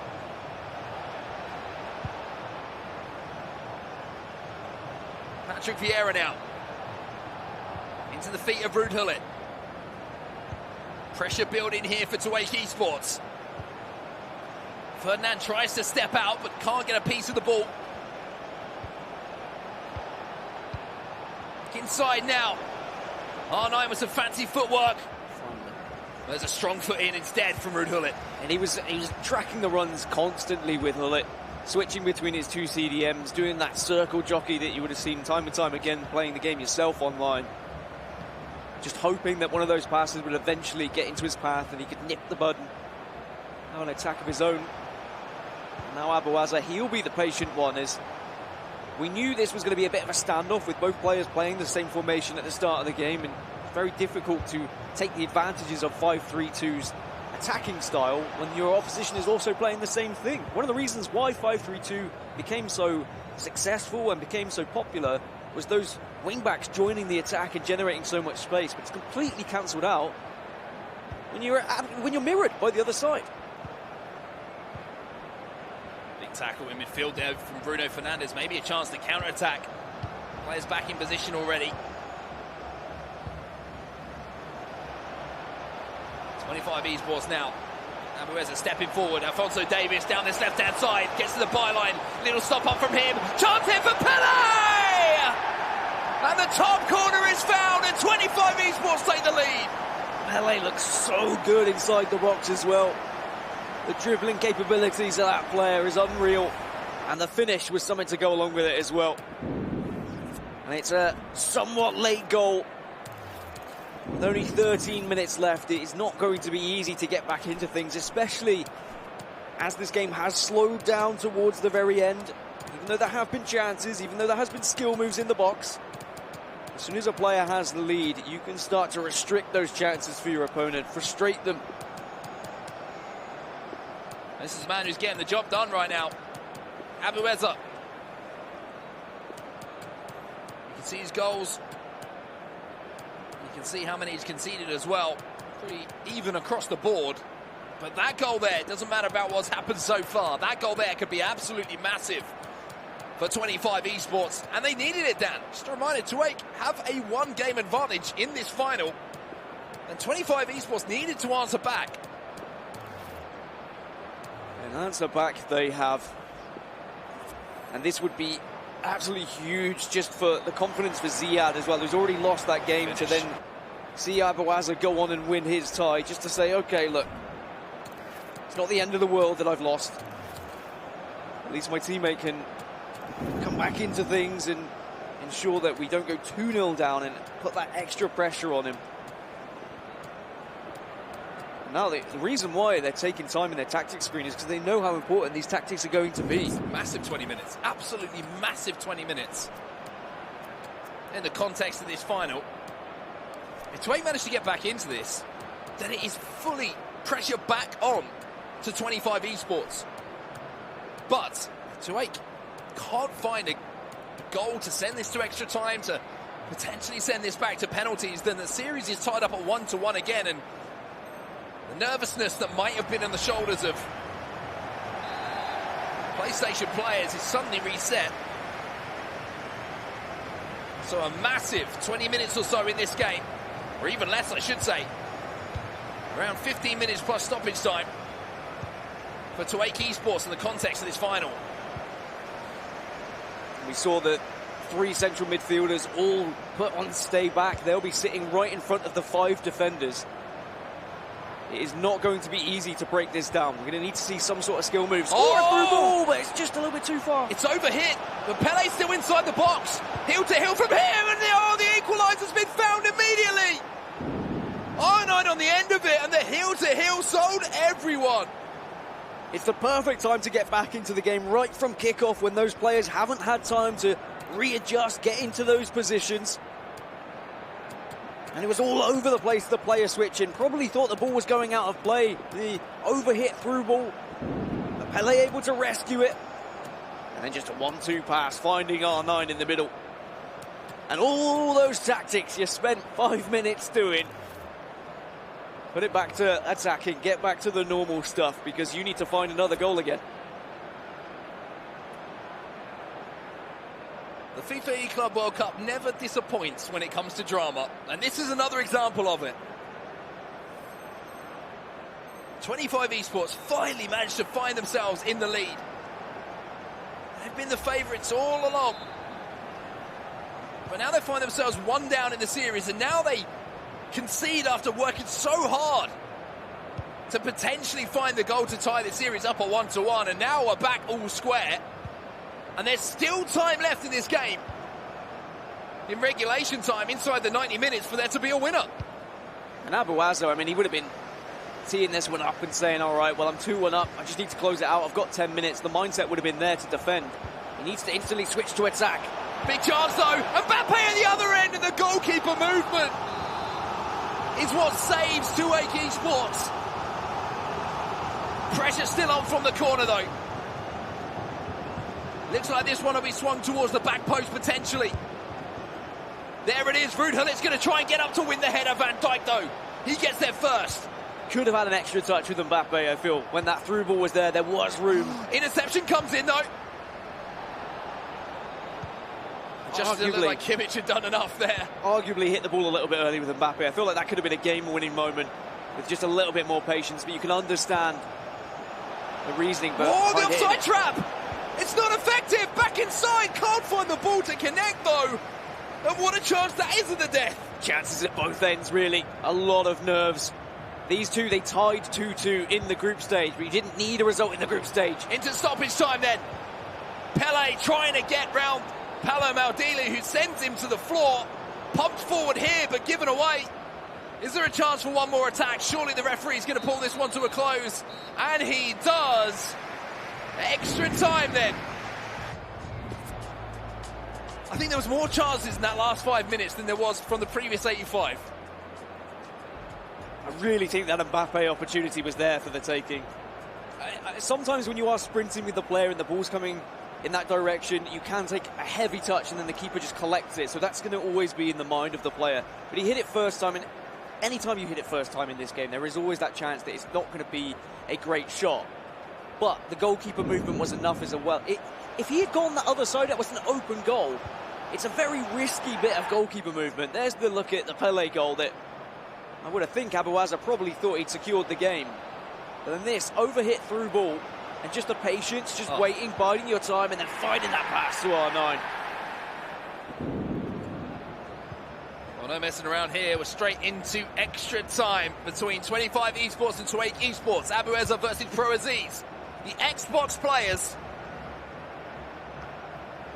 who just gave us a crazy last 5 to 10 minutes as both players push for a winner. Two players who couldn't split the difference, or, well, they did split the difference, sorry. They couldn't actually find a winner in the group stages when draws were allowed, but now we go into extra time. We have to find a winner between the two of them.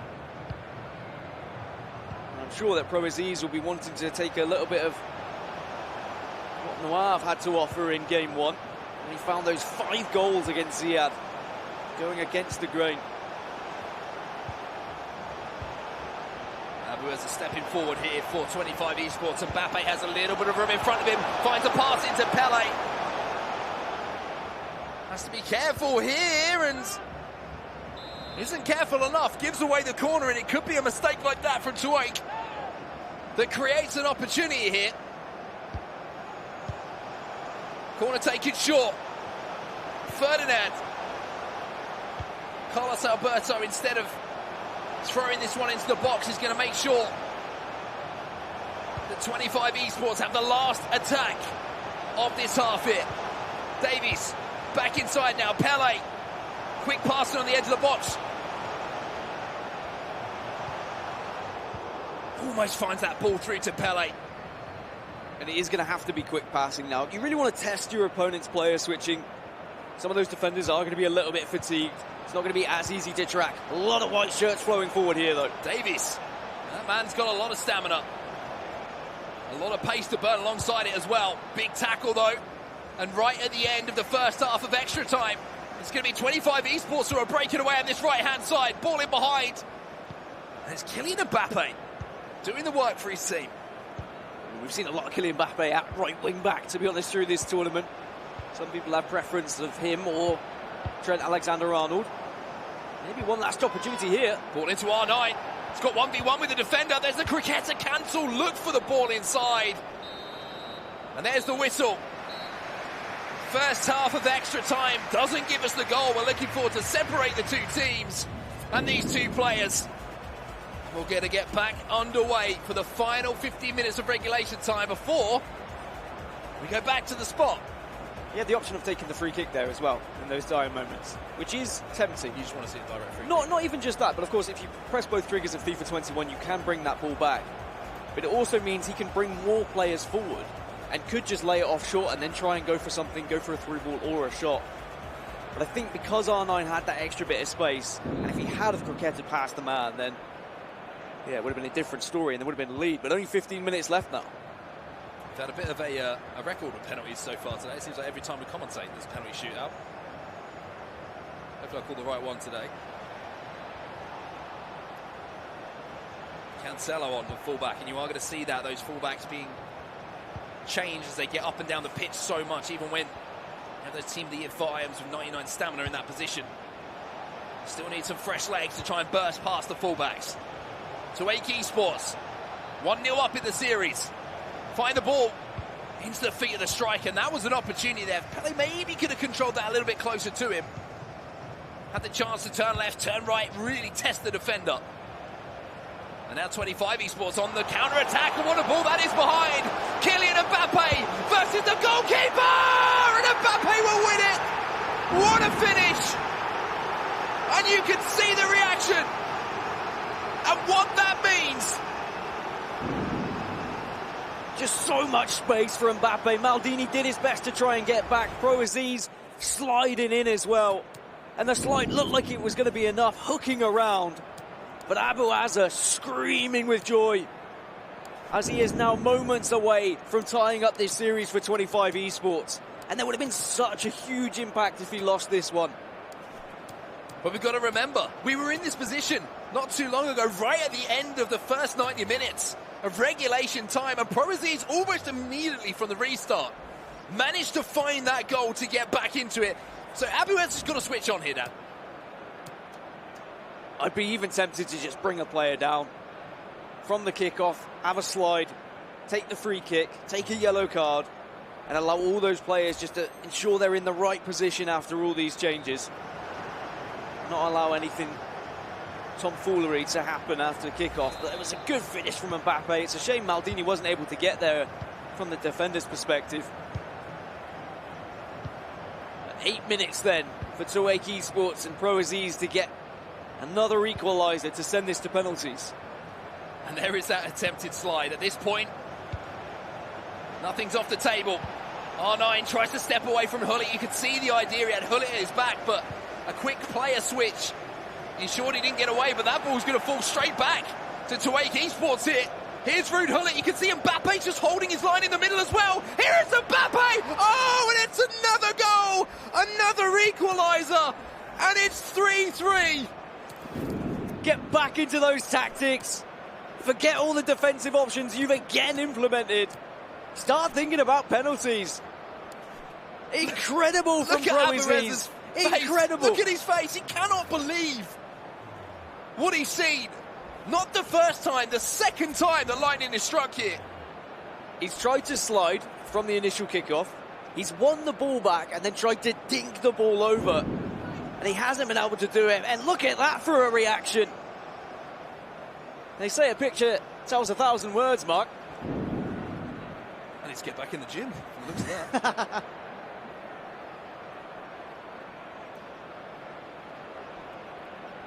Wow, what a second leg we have here. It's heading to penalties at the moment. I tell you what, though, Dan, this isn't over. There's going to be another chance in this game. And if you thought the reaction from Abu Azza was amazing when he got into the lead, but he's giving it away here. And look at the space in the middle. Doesn't play the pass. I think Pro Aziz was as shocked as we were that that opportunity presented himself. But is he going to look back on that and think what could have been now? As Abu Azza steps forward here for 25 eSports. Ball roll, scoop turn, inside to Pele. 120 minutes on the clock. Hullet now, just looking for the ball that could win it. Here for 25 eSports, and Mbappe goes for that shot, blocked by the defender. And the ball will go out of play, and we go to the penalty spot. I mean, there were so many nerves towards the end of that game. The through ball that could have happened, that could have won the game. Defensively trying to play a switch and trying to keep up with things. I am not surprised that we're seeing just a little pause, take a drink, and just wait. Because penalties are even more nerve-wracking. Kimmich will step up first here. It goes wide! It's wide. It is wide. And now Cristiano Ronaldo will step up for Tuwaiq eSports, and it's saved. Now a chance for 25 eSports to go into the lead, having missed already, but nobody wants to score. Penalties just so difficult without the reassurance of that reticule on your screen. But Mbappe now for Tuwaiq, taking his time, goes left, scores, and we have a lead. 1-0 with a pen shootout to Tuwaiq. 1-0 in the series as well. 25 eSports need to put this one away, straight down the middle. And now Pro Aziz with the chance to stay in the lead. It's going to be Cancelo stepping up and puts it away. A 2-1 lead now. And you really need to put this one away if you're Abuaza. Keep 25 eSports in it. Steps up, does go right. It's a good penalty. Now the pressure switches back over almost immediately here. Tuwaiq eSports to keep that lead. R9 slots it away, bottom left, and the chance now to win it.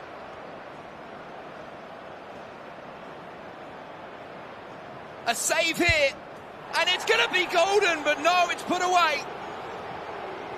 And now the chance from the spot, the second opportunity to win this for Tuwaiq eSports to go 2-0 up in this final. Pele versus Neuer. Pele steps up, oh, and it's saved.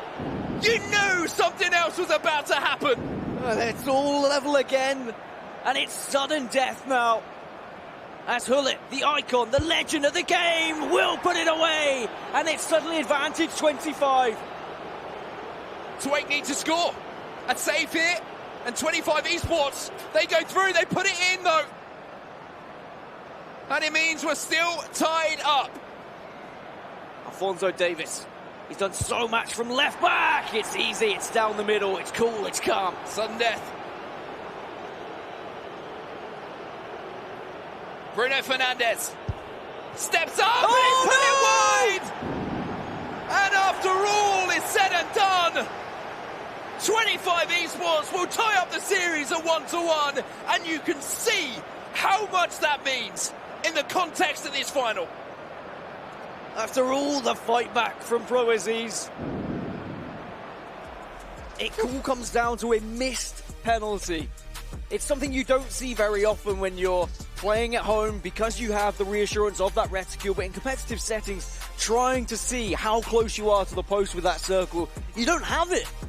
And we are seeing missed penalties this weekend, and that is a bitter, bitter pill to swallow. Especially when you've got match point in front of you. But at least just have to put it away. Just have to slot the penalty away. It means it's tied up, and it means how many times do you think that's series gone through his head, that sentence? You just had to put the penalty away. Just had to find the back of the net. You could have put it anywhere. But, as you say, all that means is what you can see in your screen right now. The final is tied up at 1-1 in our best of 5. A heroic performance, to be honest, Robbie, from Abueza. Considering the fact that he had the lead last few moments of that game, not only in the normal 90, in extra time as well, and then had to suffer the heartbreak of crazy comebacks to hold his nerve when he had to save the penalty, to do that and then win on sudden death. Unbelievable stuff. A lot of players would have crumbled, I feel, in that penalty shootout. There would have just been so many nerves. I would have missed the goal every time. Exactly. You've just conceded twice after having the lead and having that game in your hands. And that can be so bad for the mental game. But he's kept his calm, he's managed to get the saves, and then he's seen a penalty missed, and you saw the reaction from him.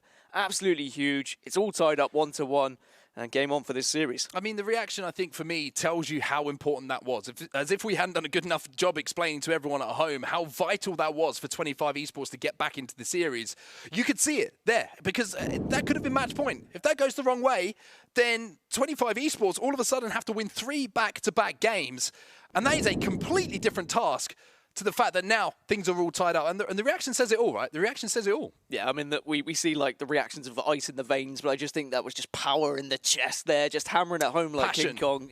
Sometimes you need that, and the communication between those two now, that will give such a lift to Ziad, because he would have been quite down and dejected after losing that game, but now seeing his teammate come back, he can finally be a little bit relieved going into this next PlayStation game. So, all tied up at 1-1 then. That's going to do it all from that game. We're going to actually hand it over to Spencer now, because there was a lot of big moments to talk about. I'm looking forward to seeing what you've picked. Yeah, thanks, Mark. I want to focus on 2 equalisers from Tuwaiq eSports. Even though they did end up losing the penalty shootout there, they kept coming back, didn't they? 1-0 down, 1-0, 2-1 down, 2-0, 3-0 ultimately. But we're going to look at how they scored those goals. So if we play this a little bit here, just in slow-mo, and when Pele gets the ball in the top of the box, I'm just going to stop it. And we're going to have a look at the position he finds himself in. So you've got a line of 4 defenders there, pretty nicely organised on the edge of the box.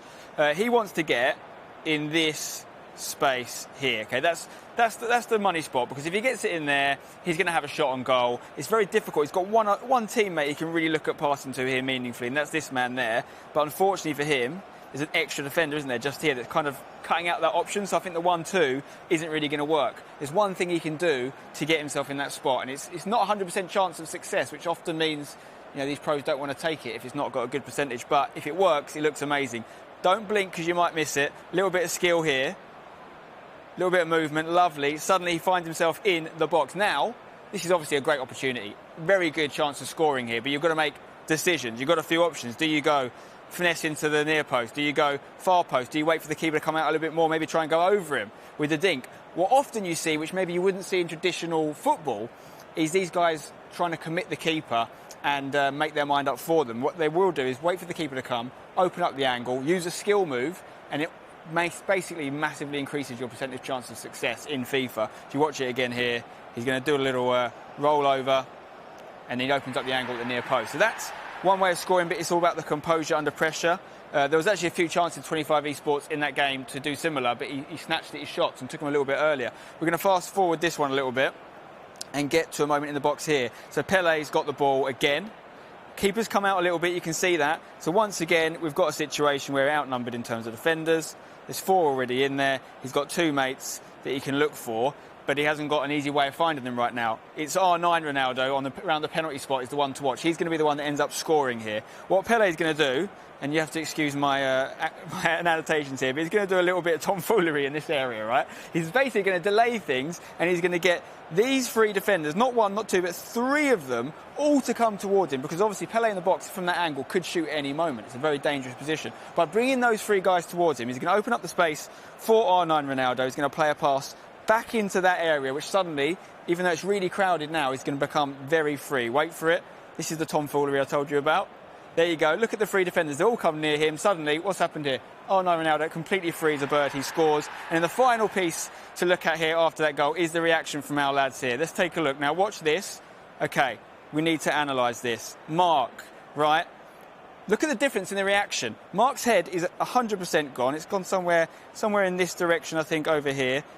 Just this way. So his head's gone. Mark's head is Dan's head is very much still in the area. So you've got to rank this. I'm going to give Mark an 8 out of 10 for reaction, just a 4 out of 10 for Dan for reaction. But in terms of head retention, Mark has really let himself down. It's a 3, and it's going to be a 7 for Dan for head retention, which ends up 11 all. So a great game between those two. Goes to penalties. Mark wins on penalties. Thanks, guys. I love that you've decided that Mark wins on penalties. We're not seeing extra time or anything. And I'm also quite pleased that the camera's not on us, because it's completely the opposite over here as well. I sort of just tense up into my chair and penalties. Unbelievable. We saw a slower pace in that second half, a bit more respect in between the two opponents, maybe a bit more caution as well. Well, you've got to remember, these games now, you've got to take them in the context of the competition. It's not just a game on its own. Going into that match, they know exactly what they need to do. And I actually think some of those chances 25 eSports is Abuaza missed, wouldn't have missed in a different game. I think he snatched a few of his chances, took them quite quickly, when maybe if he had a bit more time and if his teammate had earned him the opportunity to have a bit more, less pressure on him, he would have done something different in front of goal. So he gets the win on penalties in the end, ultimately, and it resets the sequence of games. We're at 1-1 now and it's all open. Are you saying he's feeling the pressure not only of that game alone, but from the game that his teammate carried earlier on as well? He knows his teammate's lost, so it's a kind of an intangible, unquantifiable element. But if he goes for on goal, that split second where you've got to make a decision, do I shoot? Or some of the things we looked at there, do you do a little ball roll to open up some space and beat the keeper, which statistically works very well. I think, personally, he wasn't making those decisions in front of goal just because he was thinking, I need this goal, I'm going to try and back it. Yeah, that strain. But now, of course, that's sort of equalled out. We're going into the third leg. Can they go into that plane? Can they forget everything that's just happened? That's what they should do. It needs to be almost seen like a reset now. You know, any pressure you had from that first game has been reset. It's completely even. It's now like what we're very used to, a best of three, basically, isn't it? So, and then the games are very close. I mean, that penalty shootout there, it really could have gone either way. I feel a little bit for Pro Aziz because he got himself back in the game 3 times, scored some really good goals. We just analysed 2 of them. But obviously penalties are becoming a massive factor, and I think the guys did really well to point out how much harder penalties are in this version of the game where you haven't got the reticule on screen. You're seeing a lot more missed target penalties. A lot of tension with... We felt the air change in here. A lot of tension with penalties and at home too. When it comes to penalties, what do you find is so important for the players to think about? They took a moment, didn't they? They took a moment. They didn't go straight into it. That's important. Yeah, well, I mean, if you can have practice on that version of penalties in the game, it's really important because you can practice all you want in the full game where you have this target, essentially, that allows you to basically know where you're aiming at. And when that's not there, you're having to use muscle memory, basically. You have to, this is, I think, in this tiny little... Because if you can go bottom left corner, bottom right corner, a slight move to one direction makes it go wide. And it's good. It's a good element to be in the game, in my opinion, because obviously, how many times in real life have we seen people aim for the bottom corner? And obviously, if it just maybe goes wide or hits the post, it's not a good penalty because it's not on target. A good penalty needs to be on target. But it could be one fraction off being a perfect penalty. And it's the same in FIFA. Now we're going to see the PlayStation 4 come back in, Zaid coming back in as well. How's he going to be feeling? Because obviously not performed the way he would have wanted to in the first leg. Yeah, he's got something to overturn there. I mean, these guys have played each other twice now. You know, once in the group stage and once now. If you look at it like that, obviously it was a win each, but on aggregate, you still give it to Tuwaiq because he won his last game 5-1, Nuav, and he lost 3-1. So he's actually got a bit of an advantage in aggregate. So if I was Zaid coming into this, I'd be worried because what happened to him in the first leg can't really happen again. He doesn't want to put his teammate, you know, on the back foot again. If he can get a win now, it's completely turned in their favour. Well, we shall find out. It's back over to our casters. Thank you, Layla. And I enjoyed Spencer's analysis there. And do you know what made me laugh more? Is the fact that we talk about muscle memory, everything like that. I still have the muscle memory where I put my hands where I think my hair should be, not actually on my head itself. So, you know, that's something I took away from it. I mean, I'm just surprised he said that you would win on penalties because I would. I know full well I would 100% win on a penalty shootout. In the veins. But here we are, though. Zone 3, we're just back to level pegging again. And as Spencer said, it's basically a best of 3 now at this point. These first 2 games don't really matter, except for the fact that it's just about learning what your opponent does and just kind of having that belief now, like particularly going into this PlayStation game.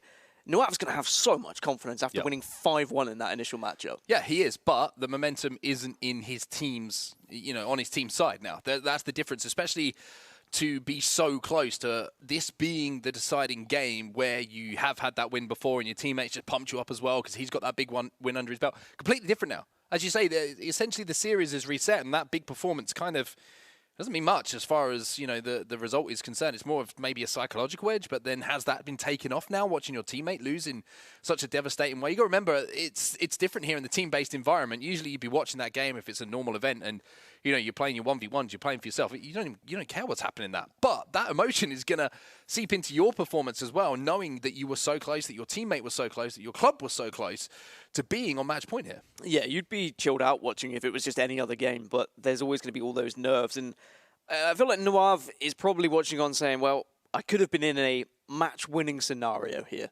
This could have been a chance to win the tournament 3-0 if that penalty shootout had gone the other way. And he's probably at the moment of saying, actually, I'm quite glad I don't have that situation just yet. I can go back to being calm. This isn't that much of a situation just yet.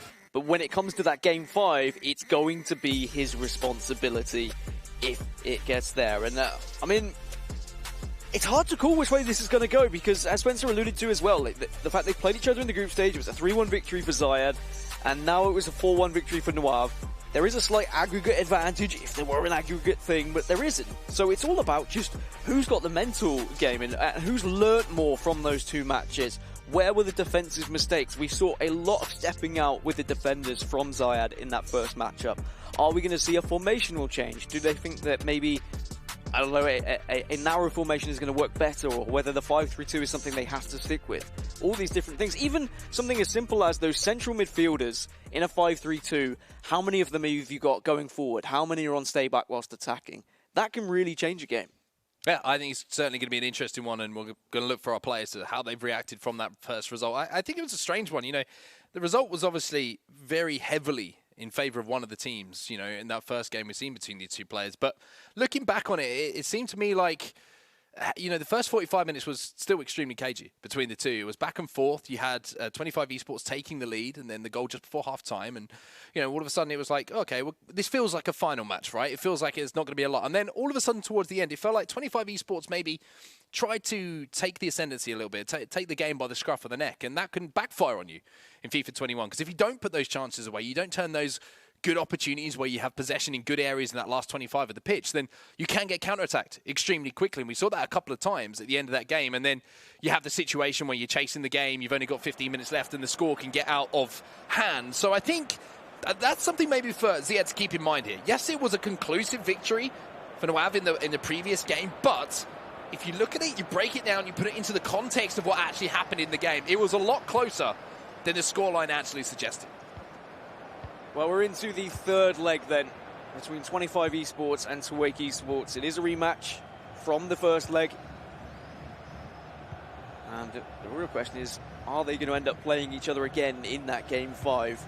Could end up with quite a dramatic finish, but for now, it's just about trying to get that result on the board for your team and giving your teammate confidence in game 4.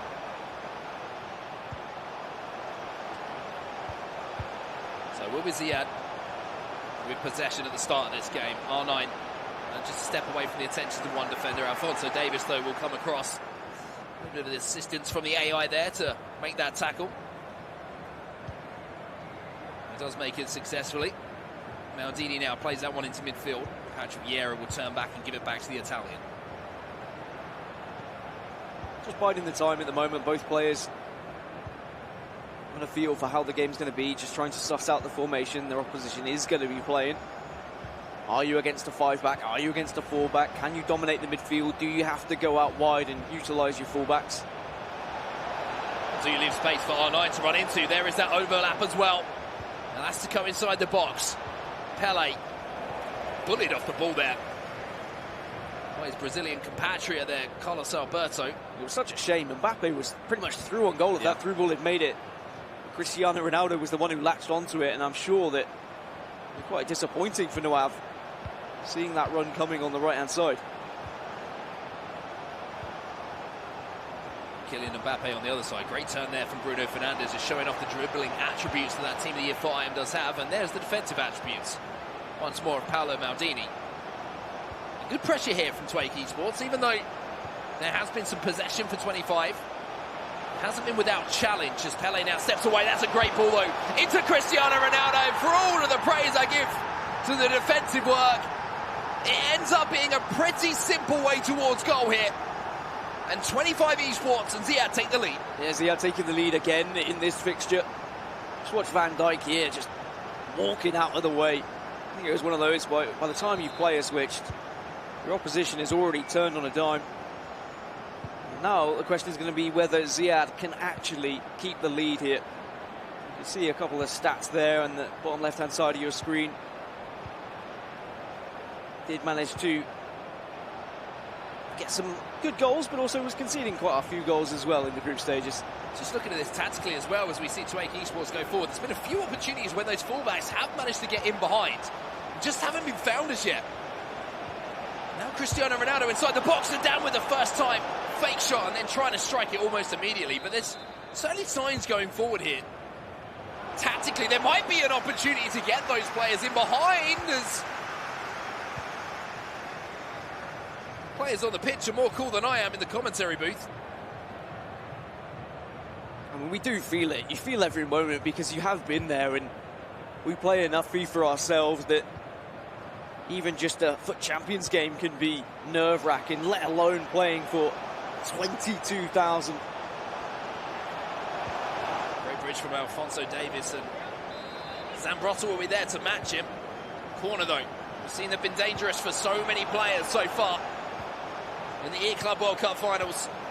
Ferdinand goes back to Carlos Alberto. Mbappe finds the ball inside, and once again it's Paolo Maldini who just gets enough of the ball to turn over possession. Doing well to spread the width here. We're seeing a lot of Davies involved in attacks. It's not something that you have with every fullback in the game, but that Team of the Year Davies is just different. There he is again, making that run. This is the run I was talking about as well. Has been space to get in behind, and that pulls one of the defenders across, creates that space inside the 18-yard box for you to fire those quick passes in, to get those 1v1s with the centre-backs that you're looking for. Zidane, though, this time, once again, going back inside here. Davies. Cristiano Ronaldo gives it back to Vieira, then finds Davies. Vieira, unfortunately, just off balance there, gives the ball away. Good defending there from 25 eSports. Good stuff coming in from Ziad.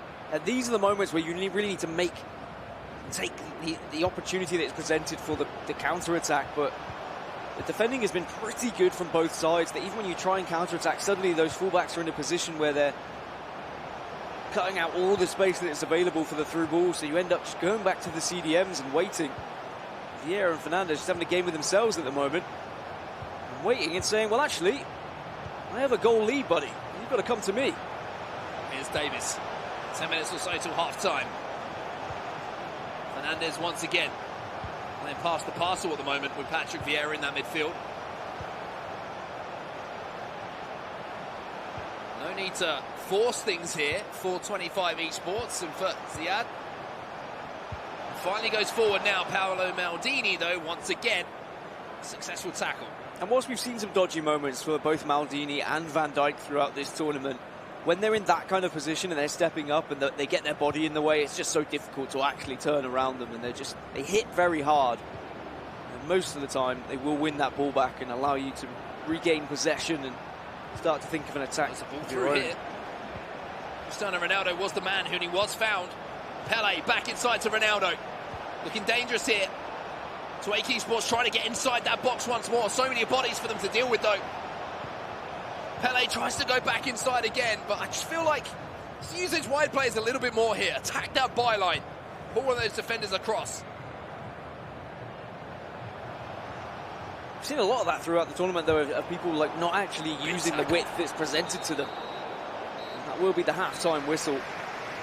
I've even seen people who are playing 5-3-2 having those wing-backs that are pushing up the pitch and then just ignoring them and opting to go through the middle instead, maybe hoping for more of a clean-cut chance rather than trying to cross it in, because we know crosses aren't as successful. Very different if you're able to get behind the team and then play a low-driven cross. That is going to be a little bit more luck for actually achieving a goal, but this is the first goal that was scored. And where's Van Dijk going there? It's a pretty simple one. Maybe thinking the reverse elastico might be used. It's something we've seen a lot so far, so trying to protect that left-hand side.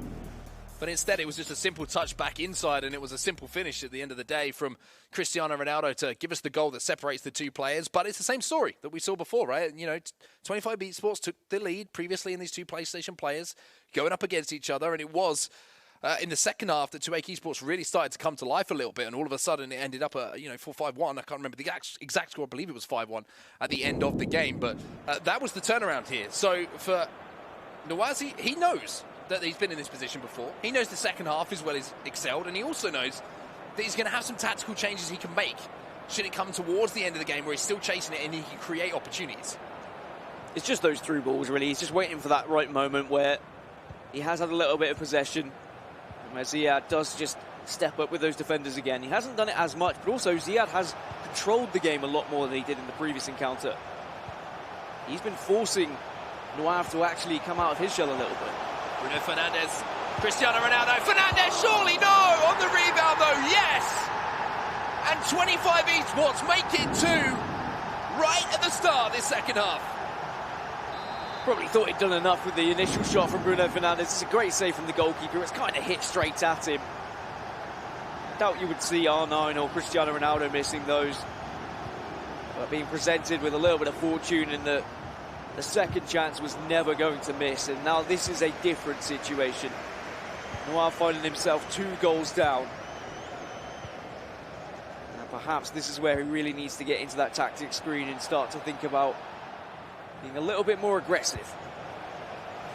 Maybe a goal here will change the complexion of everything. Ball inside, almost managed to squeeze it into Cristiano Ronaldo. Good pressure though to keep possession. Turn it back over almost immediately here for Tuwaiq eSports. Vieira stepping out once more. Pele, the overlapping run there from Davis, again not going to be used. Back inside to R9. Croqueta cancelled inside the box once more just to get that body in the way of the defender between the ball. Once again the overlap from Davis. Inside now to R9, looking dangerous, goes for that. Reverse Elastico. You have to say, incredibly well defended, and now on the counter, an opportunity. I mean, everything's there for Nuav. He's got the cancels, he's got the skill moves. Defensively, he's done all right, but that's not what you expect to see from Maldini. Ronaldo inside the box, and a little bit of an under-hit pass, and even the second pass was a bit under-hit as well as he tried to clear. Luckily, Ronaldo got boshed off the ball. Boshed. It's allowed that pass to make it where it was meant to be going. Mbappe now for Tuwaiq eSports tries to fire it inside. You can see a little bit more positivity in the play now. A little bit more intent going forward. Yeah, and just taking a couple more risks, though. You don't want to play those through balls when it's kind of 0-0 or 1-0 because you know how detrimental a counter-attack could be, but now he has to go through those balls and hoping one of them will just be able to worm their way through. I mean, on the edge of the box and in the box, he does look good, does Nuav, but defensively, a lot more solid from Ziad this time. Ronaldo in one of those 1v1s. Maldini had to step out and had to win that. Fernandes will pick up the pieces, and now's a chance for Pele. Van der Sar makes himself huge there, and that's a huge save. And to be honest with you, keeps Tuwaiq in this game. And it will be the chance to change things for Nuav. Whatever attacking formation you're comfortable with, whether it be a 3-5-2 or an attacking variant of 5-3-2, anything that just gives you a little bit more width, which is going to put pressure on those defenders on the opposition side. That's what you need to bring out. I mean, we're seeing the tactics of 25 eSports, of course, and you're seeing how the 4-2-2 is there implemented. Those 2 central defensive midfielders have done an incredible job. I mean, Fernandes getting the goal from that CDM position. 4-2-2 has been quite a popular formation since the beginning of FIFA 21. 24 minutes left for Nuav to find 2 goals to take this to extra time. He maybe needs to be having a little chat to Pro Aziz, getting the late equalisers. So half an hour left or so. Changes being made as well. You see Neymar introduced. Here he is on the ball now. Back inside, you feel a goal here for 25 eSports, and this time might be over, and they would have an advantage. Pele now. Stepping forward for Tuwaiq, waiting for that run. And there is the overlapping run from Alphonso Davies. That's what I was talking about, the defender now being pulled out of the centre. Zidane. Only one job here for 25 eSports, and Ziad, keep this one tight. Don't make any of these passes easy. Make him work incredibly hard to even get half a chance in front of goal. But a goal here, and all of a sudden it's game on once more. Zidane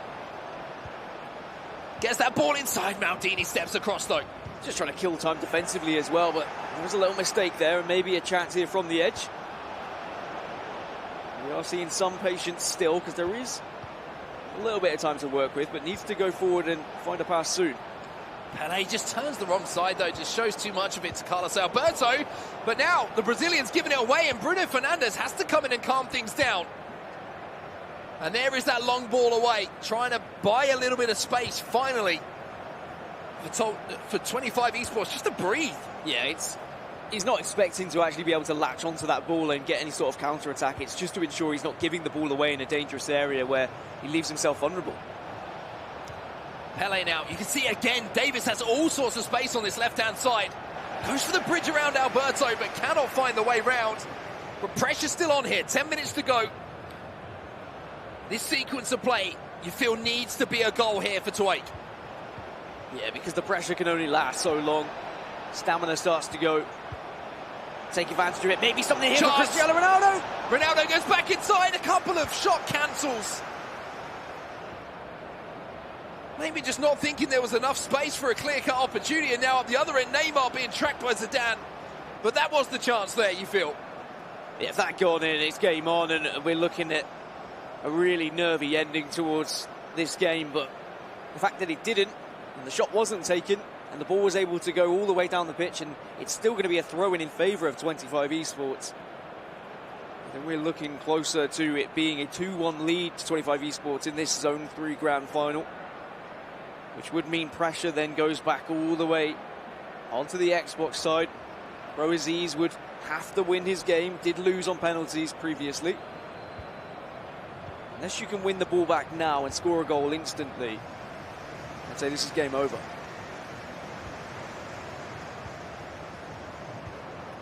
Ziad knows exactly that as well. Just stepping forward, taking his time.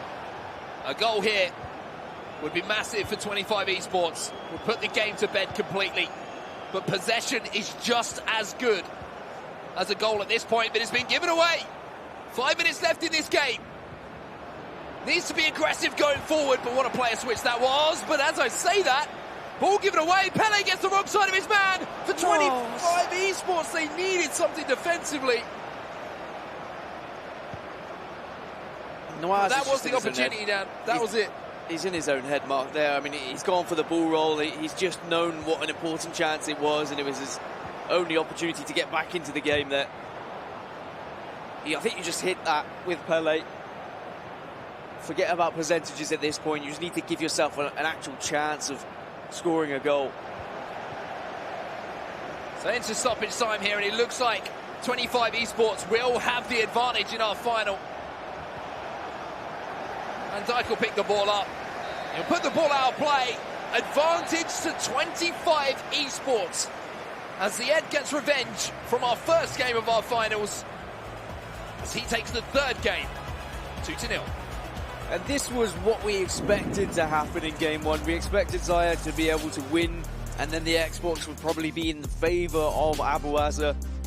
But now this is going to be so much pressure on Pro Aziz going into this match number 4, because if he loses, then that's it. That's Tuwaiq done and dusted, and 25 eSports will be our Zone 3 champions. But the fact that he did lose on penalties, I think is going to give him a little bit of belief, knowing he can get those goals. But in that particular game, that is a fantastic response from Zayed. After losing 5-1 in the opener, to then come back into things and have a very controlled and just professional performance there, not giving away too many chances. It's very impressive. Yeah, that was the word I was going to use. I think it was professional. I think not only in the way that he managed the game situation, the way that he created his opportunities, the way that he scored his goals, but towards the end of the game as well. You know, there was a few scary moments, but there was also risk management. Didn't try and play it out from the back at one point. Just sent the ball upfield into space to buy himself more time, to have the defenders reset and, you know, just give him the opportunity to take a breath. Because sometimes you need that. We talk about how defending on FIFA is probably the most stressful, right, of parts of the game. You know, attacking, you have a little bit of time, you can have a little bit of a breath, you can pass it around, you can work your way towards goal. But defending, one mistake at this level, it's a goal. Yeah, it's very difficult actually to just keep switched on. And we've seen so many mistakes happen, especially in those final moments when constant pressure is applied from your opposition and any pass is most likely going to be intercepted. And it's just having that ability and that game knowledge to say, right, if I just hoof it up the pitch here, yes, I'm going to give away possession, but I've got a chance to reset. For all my players to get back into position, I can analyse where he's going to be coming from, and I don't have to suddenly react to a quick pass after making a mistake passing it out. So 25 eSports have the lead then in our grand finals. An opportunity now for Spencer and Layla to talk a little bit about what we've just seen, because that was once again one heck of a game. One heck of a game. And really what we've just been gossiping about quietly here is how important those penalties were. I think that, I mean, it's not over yet, but I think they may end up being the pivotal moment of this series of games, because obviously when it goes to penalties, it's an unfortunate one to win, a lose, and a lucky one to win, you could argue, once it gets to that. The fact that 25 eSports have won that penalty shootout, obviously it reset it to 1-1, allowed them to go into this game. Now they find themselves 2-1 up. They're back on top. The form book is starting to make a little bit more sense based on what we saw in the group stage. If they'd lost that penalty shootout, and it really was a luck of the draw, sudden death part of the penalties, they would have been 2-0 down. And even after this win, they'd have still be feeling the heat, still been under pressure. So it's really helped them a lot. How important is it to try and clear your mind of the result of the last game when you go into a new one? Because that's got to be almost impossible. I think these guys will be thinking more about the last time they played their opponent rather than their team's last game, if that makes sense. These guys will be thinking about, Ziad will be thinking that I got beat 5-1 last time we played. I need to change that. And he's done. He's completely reset it. That's more like the result that we saw in the group stage, which was 3-1 between the same players. So maybe that 5-1 was a bit of a fluke. I mean, he did ride his luck a little bit in that match in terms of taking pressure and then hitting him on the break. That can be a really effective strategy, particularly in this year. With the 4-4-2 formations we're often seeing and the ability to get it up to the strikers quickly if you sit back. But, I mean, right now, it's 25 eSports to lose, you have to say. I mean, could it also be argued, even though they met in the group stage, that was almost a feeling out period and understanding each other and they're learning as they go along? All of these games are, I think. Certainly the group stage, and like we mentioned earlier, there's a big shift when you go from playing online at home with your squad to suddenly, once you get to that league phase and you're allowed to have these accounts that have all the players on, how good was your team before? How many changes did you make? Some people, sometimes you're surprised at events. You see people not opt to use the objectively best players because they've more practiced with other people that they're more familiar with. Sticking to a comfort zone? Which can be a big thing. It depends on your individual preference, I think. But if you've made a massive change and because you haven't got a great team at home, maybe, in comparison, that could change the form book massively, so you can't read too much into it. Well, we had 2 goals in our last game. Let's take a little look at those. Yes, so 25 eSports, obviously, they found themselves 1-1 in games going into this. The first goal was going to be crucial because they were going to essentially be leading the series at that point. It's exactly what they did with that goal from the main man, Cristiano Ronaldo. Now Bruno Fernandes on the ball, little 1-2 with Pele, gets it back with another 1-2 from Ronaldo. Maybe, a little bit fortunate on those ones. For me, if you get yourself in that scenario, Bruno should have scored probably the first shot. So I don't resent too much when they get that rebound. As much as it's an element of luck involved, they should have probably finished it in the first place. And it's about earning yourself that right to be in the rebound area. So I wouldn't feel too hard done by, particularly when the opponent didn't score a goal. So. Now we move on to our 4th leg. I mean, we all love the drama of penalties, but I don't think anyone wants it to go that far here. Now, Tuwaiq, what should they be thinking? They have to win. Tuwaiq have to win. They've suddenly gone from being 1-0 up and everything's going great to, OK, let's switch on now. The last time this game was played, it did go to penalties and it was extremely tight. If the same happens again, the difference now is Tuwaiq have to edge it. Because if they don't and it's over, then it's done, it's wrapped up and the tournament goes to 25 eSports. What tactics would you be telling them to do now? It depends on the individual preferences. I mean, how do they feel more comfortable? In that first game, of course, we saw a kind of sit-back approach and a little bit of a counter-attacking philosophy. That's dangerous if you have to win the game, because if you find yourself a couple of goals down and you've been sitting back, you've only got one thing you can do, which is attack. And if you weren't attacking in the first place, it maybe means you didn't back yourself to do that. So I think if they back themselves here, they're going to come out all guns blazing, try and get that first goal and kind of reset the equilibrium a little bit. All guns blazing is exactly what I'd like to see. So it's over to our 4th leg and our casters. Thank you, Layla. Dan, I mean, this game is an interesting one because this one obviously went to penalties previously, but this is the opportunity, the first time in the series that we've seen so far for one of these teams to call themselves a champion. 25 eSports have done it the hard way so far, to be honest with you. They've made it difficult for themselves, but Tuwaiq at the same time have made it difficult for them. It's been back and forth the entirety of it, but this game for me is fascinating because of the fact that we always talk about the mental side of FIFA, right? Pro Aziz was so close. 1 penalty away from winning this game and putting his team onto match point. Now, he finds himself on match point, but defending match point. He has to win this game to keep Tuwaiq eSports in this. How do you think Abu Ezra's feeling? I think Abu Ezra is going to be a little bit nervous, but also excited at the prospect of being able to win the tournament for his team here and not having to rely on a teammate, because arguably, some people would dislike the fact that it's not their responsibility. Having to watch on and your teammate having all of that pressure, that's going to be a very nerve-wracking experience. He has it in his hands now, does Abuaza, to win this tournament for 25 eSports, be Zone 3 champions. But he'll be going up against a player who he knows has been great at getting those equalizers, getting back into games, especially from kickoff. He needs to be defending much better when he has a lead. And when he spends all that time in the tactics screen, Mark, it's going to pay off. Because otherwise he's just going to be wasting time going back in and changing it all again. Or set it up beforehand so that he can save everyone else their time. But this is going to be an amazing match. And as you say, a chance for 25 eSports to become champions here. Something tells me this is not going to be the final game we see today in our Zone 3 finals. With all of the drama, with all of the suspense, with the penalty shootouts, with last gasp goals. It just lends itself to my thinking that we might see Tuwaiq eSports pull off a result here. ProAziz, the man who had a result in his hands, just had to put a penalty away. He has to get that out of his mind here, as he once again has the opportunity to put right what he would see as that wrong from earlier. Well defended to start with, difficult to do with that little directional nutmeg trying to be used almost immediately here by Abuaza. R9 in behind as well, and oh, what a start for Tuwaiq! That is what you need! And that's what ProAziz has been desperately searching for. To take a lead and see what he can do with a lead rather than having to come from behind every single time in the previous encounter. He was great at finding those equalizers, but now, what can he do to keep a lead? He's defended against kickoff. And now he can look to try and double it with this attack here.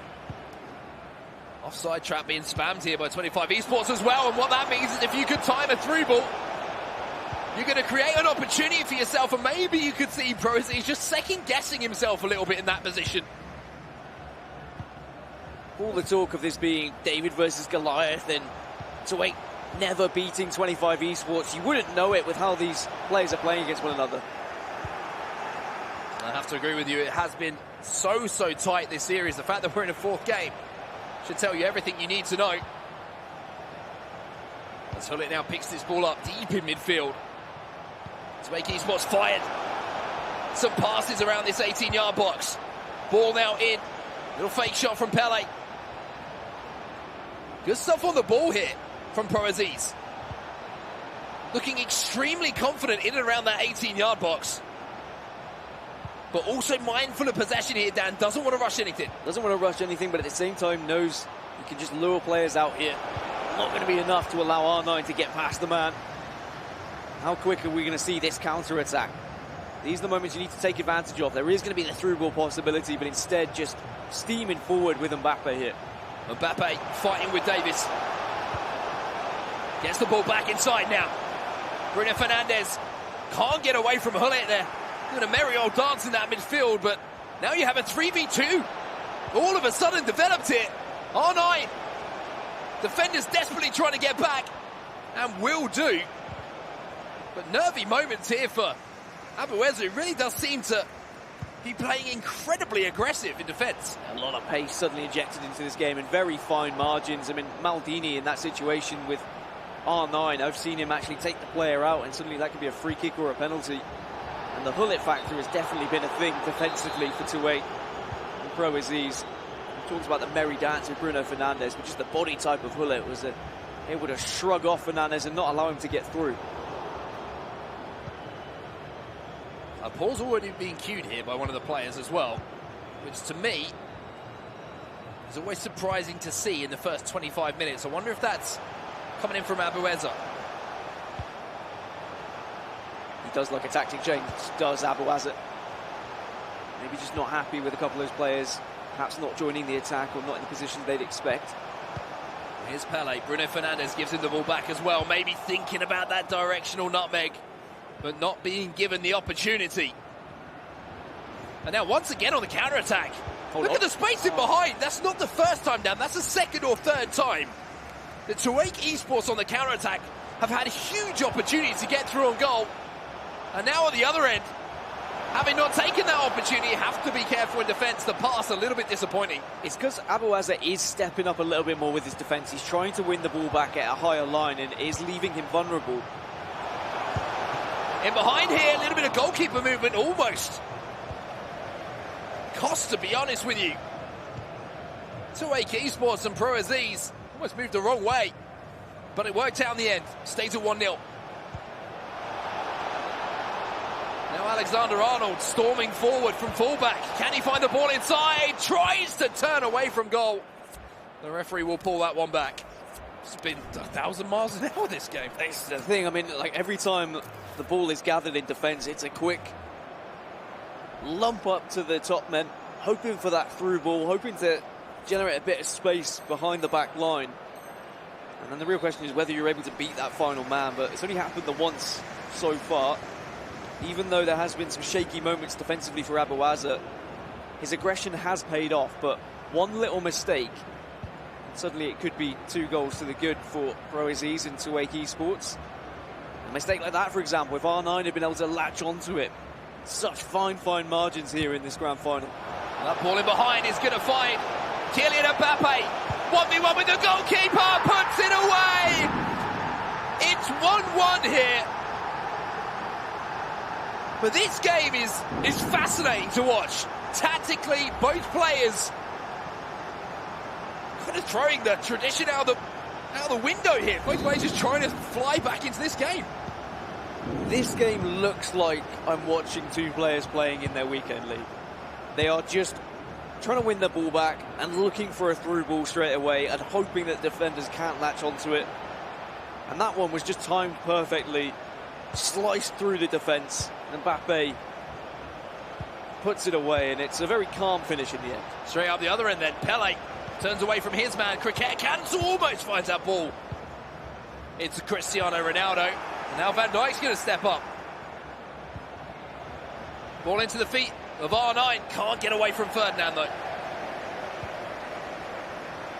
That's one big difference between Mbappe and R9, for example, is that Mbappe, when he does latch onto those through balls and he has that room, he can just sprint away from the defenders. And Prime R9 a little bit different from what we've seen of mid R9. He can do similar. But it's the on-the-ball ability that makes R9 so good, whereas it's the ability to get behind defences, which is what makes Team of the Year Mbappe one of the best. So half-time here. 1-1 between the 2 players, the 2 teams. And a reminder here, if 25 eSports take this game, they will be crowned your Zone 3 champions.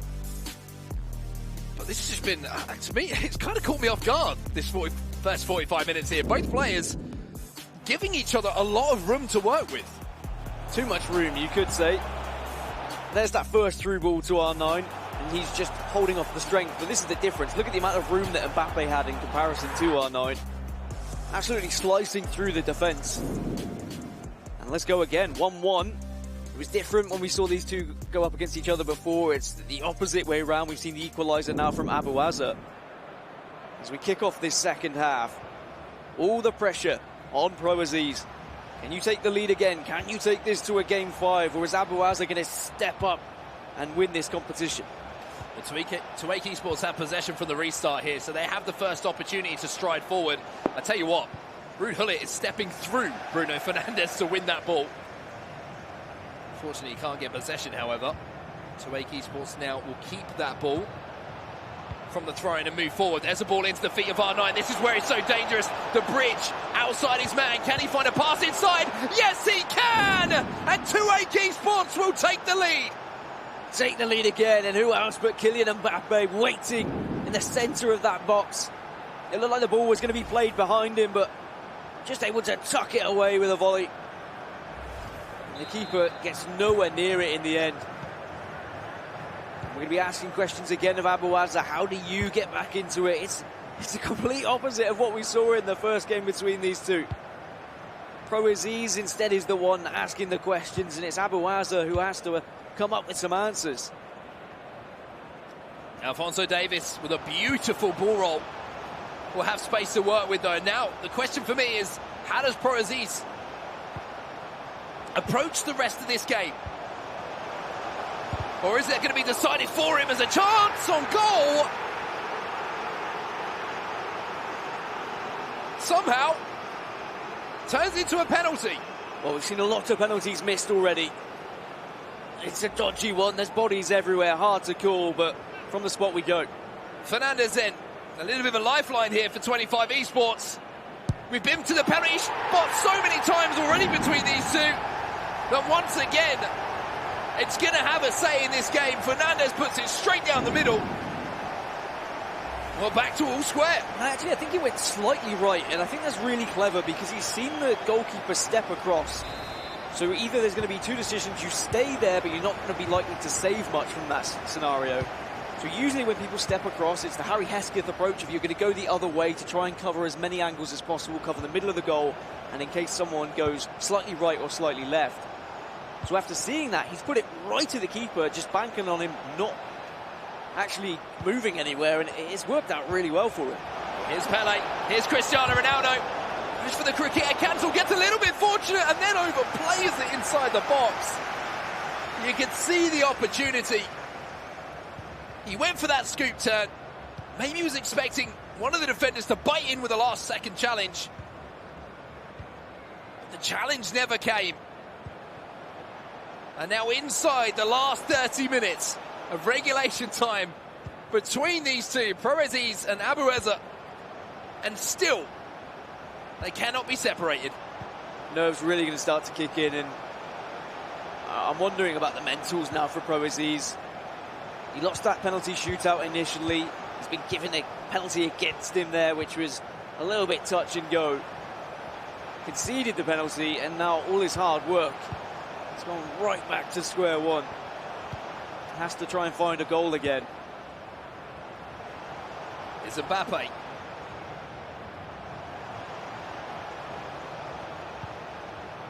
It's back inside now. Bruno Fernandes gets it back to the Frenchman. Referee just waiting to give that free kick as well. Too many players to aim for in the box here, so it will be taken short, you'd imagine, and yep, there you go. And that's in the custom tactics. You set how many players you want to go forward for set pieces, for corners, and it's just to ensure that you don't get counter-attacked. Plays it short, holds on to possession, starts to plan how he wants to break down this defence again. So chances will be at a premium at the end of this game. The question is, when the chance does fall to one of these two players, who can take the opportunity? A reminder here, 25 eSports, they win this game, they are the Zone 3 champions. Tuwaiq need to win this game, however, to send it to a deciding game of 5.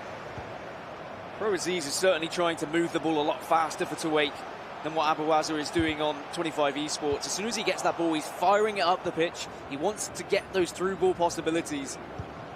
And I think as we get to these closing stages, maybe he just needs to hold on to possession a little bit more, bide his time, pick his moment. Because otherwise he might find himself susceptible to a counter-attack, and again just gives the ball away. And we're going to see 25 eSports storm up the other side of the pitch. 1 or 2 attacks left in this game for either player. Fernandez. 8 of some space here for Davis inside the box. Gets round his man as well, goes back inside. Alphonso Davis gets the ball inside, but that's a disappointing finish as the block comes in. Corner now for 25 eSports. Mbappe. Pele. Pressure building.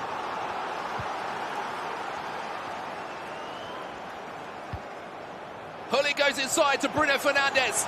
Chance here from Mbappe. Goes across to Ronaldo! And that could be the goal that crowns 25 eSports the Zone 3 champions. And I'm thinking in my head, all right, it's done, it's dusted, there's the goal. But we have been in this situation when Proaziz has his back to the wall. When we see Abueza go into the tactics screen, it's been from kickoff every single time. But for the first time in this game, it's Proaziz going behind. And you saw it happening. You saw the pressure start to mount. You saw ProAziz was starting to dive in with a lot of challenges. He wasn't keeping up with the player switching. Abuaza taking full advantage of that, just playing it one more time. So much space for Cristiano Ronaldo on the right. And just look at that fake shot to beat the final man. And an excellent finish to round it up. Speaking of rounding up, there's the trademark celebration coming in as well. Now, 25 eSports have been in this position before. Can Abuaza focus up in these last few moments just to win the ball back?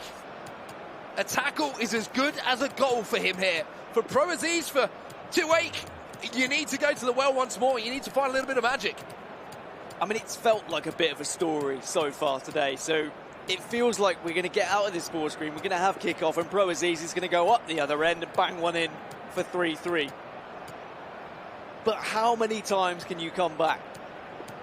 How many times can you dig yourself out of that hole? Maybe this is just one too many. And Abuaza is going to be able to hold on and call himself a champion alongside his teammate Ziyad. They were expected to be the champions after their group stage performance with 25 eSports, but Tuwaiq have not made it easy whatsoever. Still, 10 minutes left in game. Plenty of time to get a goal. Well, here we go then. 10 minutes or so, as you say, Dan. For Tuwaiq eSports to take our breath away once more with a last gasp equaliser to send it to extra time. 25 eSports, though, they can taste victory at this point.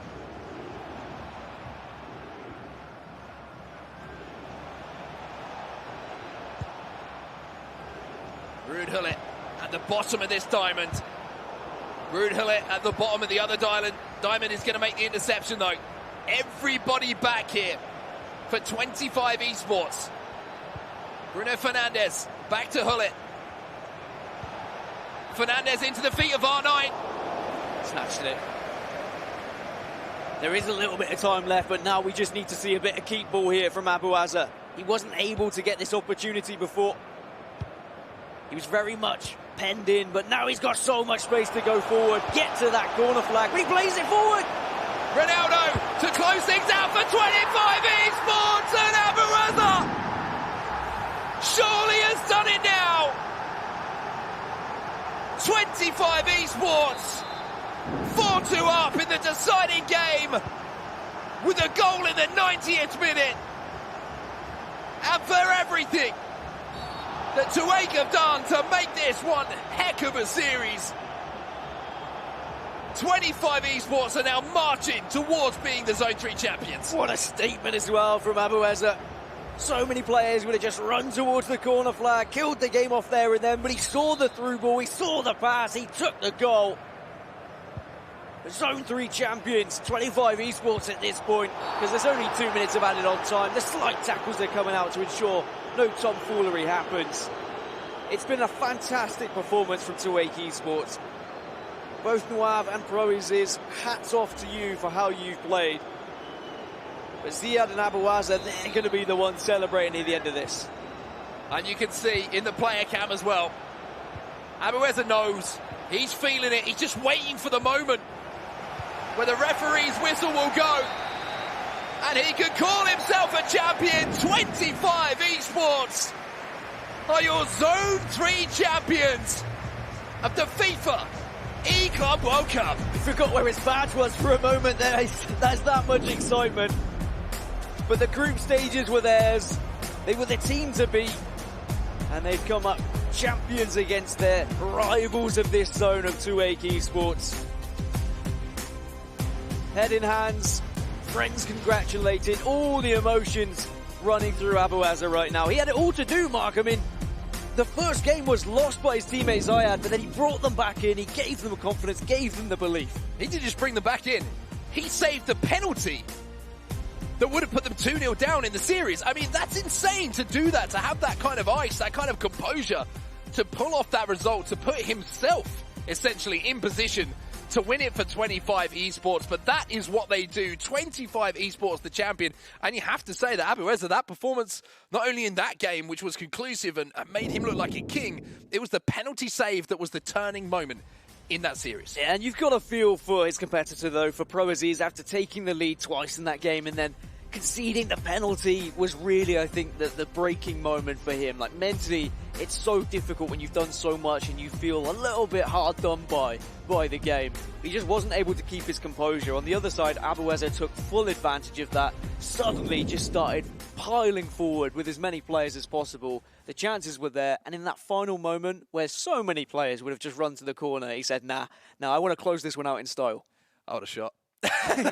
That's why I'm not here. But I mean, it's an incredible performance. As I say, commiserations, of course, to Tuwaiq eSports. A fantastic performance from them, not only in our finals as well, to give us a heck of a lot of entertainment, to make it so far, to get so close. And I'm sure we're going to be hearing a lot more about those two players moving forward. Dan, Pro Aziz, I do feel for him because, you know, he's been through the emotional, you know, ringer so far today. So close, one penalty away from closing things out, and, you know, putting them potentially onto match point. It would have been on match point at this point, and then to be, unfortunately, the player who has to be on the receiving end of the loss. It's got to be tough for him, but it's a huge learning experience for him as well. A massive learning experience, and it shows how closely contested a lot of these zones have been when it comes to the finals, the knockout stages. We've seen so many penalty shootouts across the last couple of days. It's difficult to separate absolute class, and that's the reason why they've got to the finals. But you know what? If I'm MS Tasari, the best Saudi Arabian player, I'm watching on, I'm saying, maybe I fancy one of these players as my teammate. Get on the phone, Tasari. See if you can grab one of them. Well, maybe that might be the case. I don't think either of them are going to want to let go of each other, though, even if it is Tasari. But for now, it's time to talk about 25 eSports a little bit more with Layla and Spencer, your champions of Zone number 3. Yes, despite the 5-1 lead by Tuwaiq in the first game, piling on the pressure, it became 3-1, and 25 eSports are your new Zone 3 champions. This has been quite the story today. It really has. Quite a flip. And we can't, you know, it's a 5-match series now. We can't let any first game clearly lead us. A conclusive, strong, that first game really did send a message. It did, and I was sort of saying how it showed that the form book shouldn't necessarily be interpreted too strongly because the out of form or the less informed team have won. But then the form book did actually go to plan because 25 eSports won. So it's a massive win for them. End of the day, Abueza there is the highest ranked player of these four. 22nd, so 21 players higher than him on the PlayStation rankings, but he's come through on top, and they're the wins that have really counted. I think, as Mark alluded to there, that penalty shootout in the second game, it's just a moment, that whole, because you just can't allow for a penalty shootout. You can't plan for it. You can't plan to win via it. So the fact that they've got that win, it's completely given them the sort of the steam to go on and get the next 2 wins. If they hadn't have got that, it's 2-0 down. It probably would have been a completely different story. Let's talk about this last game then, the fourth leg. Tuwaiq with an early lead, seemed to have flipped it, an early lead in the first half and the second half as well. Yeah, they took a couple of leads, and it seemed to be following the exact opposite script of that first game between them. Where instead of 25 eSports taking the lead, it was Tuwaiq taking the lead, but 25 eSports kept getting it back. There's an equaliser there at the near post, sort of celebration there from that man Abueza. And Tuwaiq taking the lead here again, finding that space with that man R9 Ronaldo. Cheeky pass into Mbappe, who finishes it well. But he ultimately couldn't keep hold of it. Just like he kept coming back in that first game between the two Xbox players, he couldn't hold on to his lead either, Pro Aziz. And Abueza kept coming back. Great block there. I thought it shouldn't be a penalty, I'll be honest. I thought he did take the man a little bit with the challenge, but ultimately it did cost him. He conceded a goal from it, and he will regret that. But I don't know if I'd have done anything different if I was him. I think I'd go for that challenge every time because I think it was there to be won. I think it's just a bit of bad luck that it was a penalty, to be honest. There is the decisive goal, though, of course, put him 3-2 up. He does get another one at the end, and obviously, you know, you can't read too much into this goal because Pro Aziz is pushing, trying to get back in the game, but that made it 4-2. It's a fantastic day for 25 eSports. I'm sure the whole organisation are delighted. Desire was really very evident in this game, wasn't it? Well, of course. I mean, these guys haven't got here with a lack of desire. It's impossible. The way of qualifying in all the zones was so thorough this year, and it started last year even, that everyone deserves their spot. You know, there'll be people complaining at home saying, "Oh, I should be there in X, Y, and Z," or "My teammate let me down," Always the way. You know, the format didn't work for me, whatever. But you can't take away from the guys that have got it, 'cause it's been a long, long process. What does this mean for the team now, 25 eSports? this is one of the biggest events you can win. I know it's a bit different this year because of the fact that it's regional and they've won their zone and not necessarily the world, if you like, club championship. But look at the positives of that. We've got 6 zones, so we can have 6 champions. Normally, this format only allows for 1 winner, and so one team takes all of that glory. Now, teams that, let's be realistic, might not have won if it was a global competition, only one team can, they get their moment in the sun as well. So I think it's massive for this region. It's massive for 25 eSports, makes them a dominant team. You know, we've talked about the big names in this scene who are higher ranked but couldn't put a run together in a team format. When it comes to the team sort of element, 25 eSports are the top dogs. Shines an important light on them. And what about Tuwaiq? Because they're walking away so close, but yet so far. Yeah, also got to be positive, really positive. Fantastic. They've done fantastically well. 5-1 win in that first game. You know, they would have probably felt that they had a really good shot to go on and win it then. And they were in the great position to do so, but they come up against 2 players in great form. For the individual players as well, for 25 eSports, this really does help them in the rankings and in their confidence more than anything too. Yeah, I mean, as individually on their rankings, you can look at where they are. Abuaza is 22nd right now, and his partner is 59th, Ziad, so he's actually the lowest of all the 4 players that came through.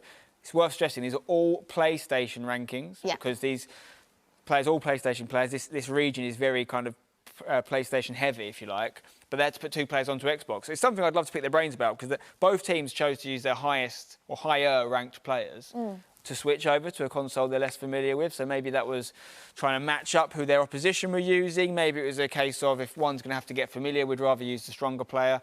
Maybe they just had a bit of Xbox experience. It could be as simple as that. It could be a coincidence, but it's worked for them, certainly in 25 eSports. I mean, that says a lot about Abuaza as well, switching consoles and still performing so well.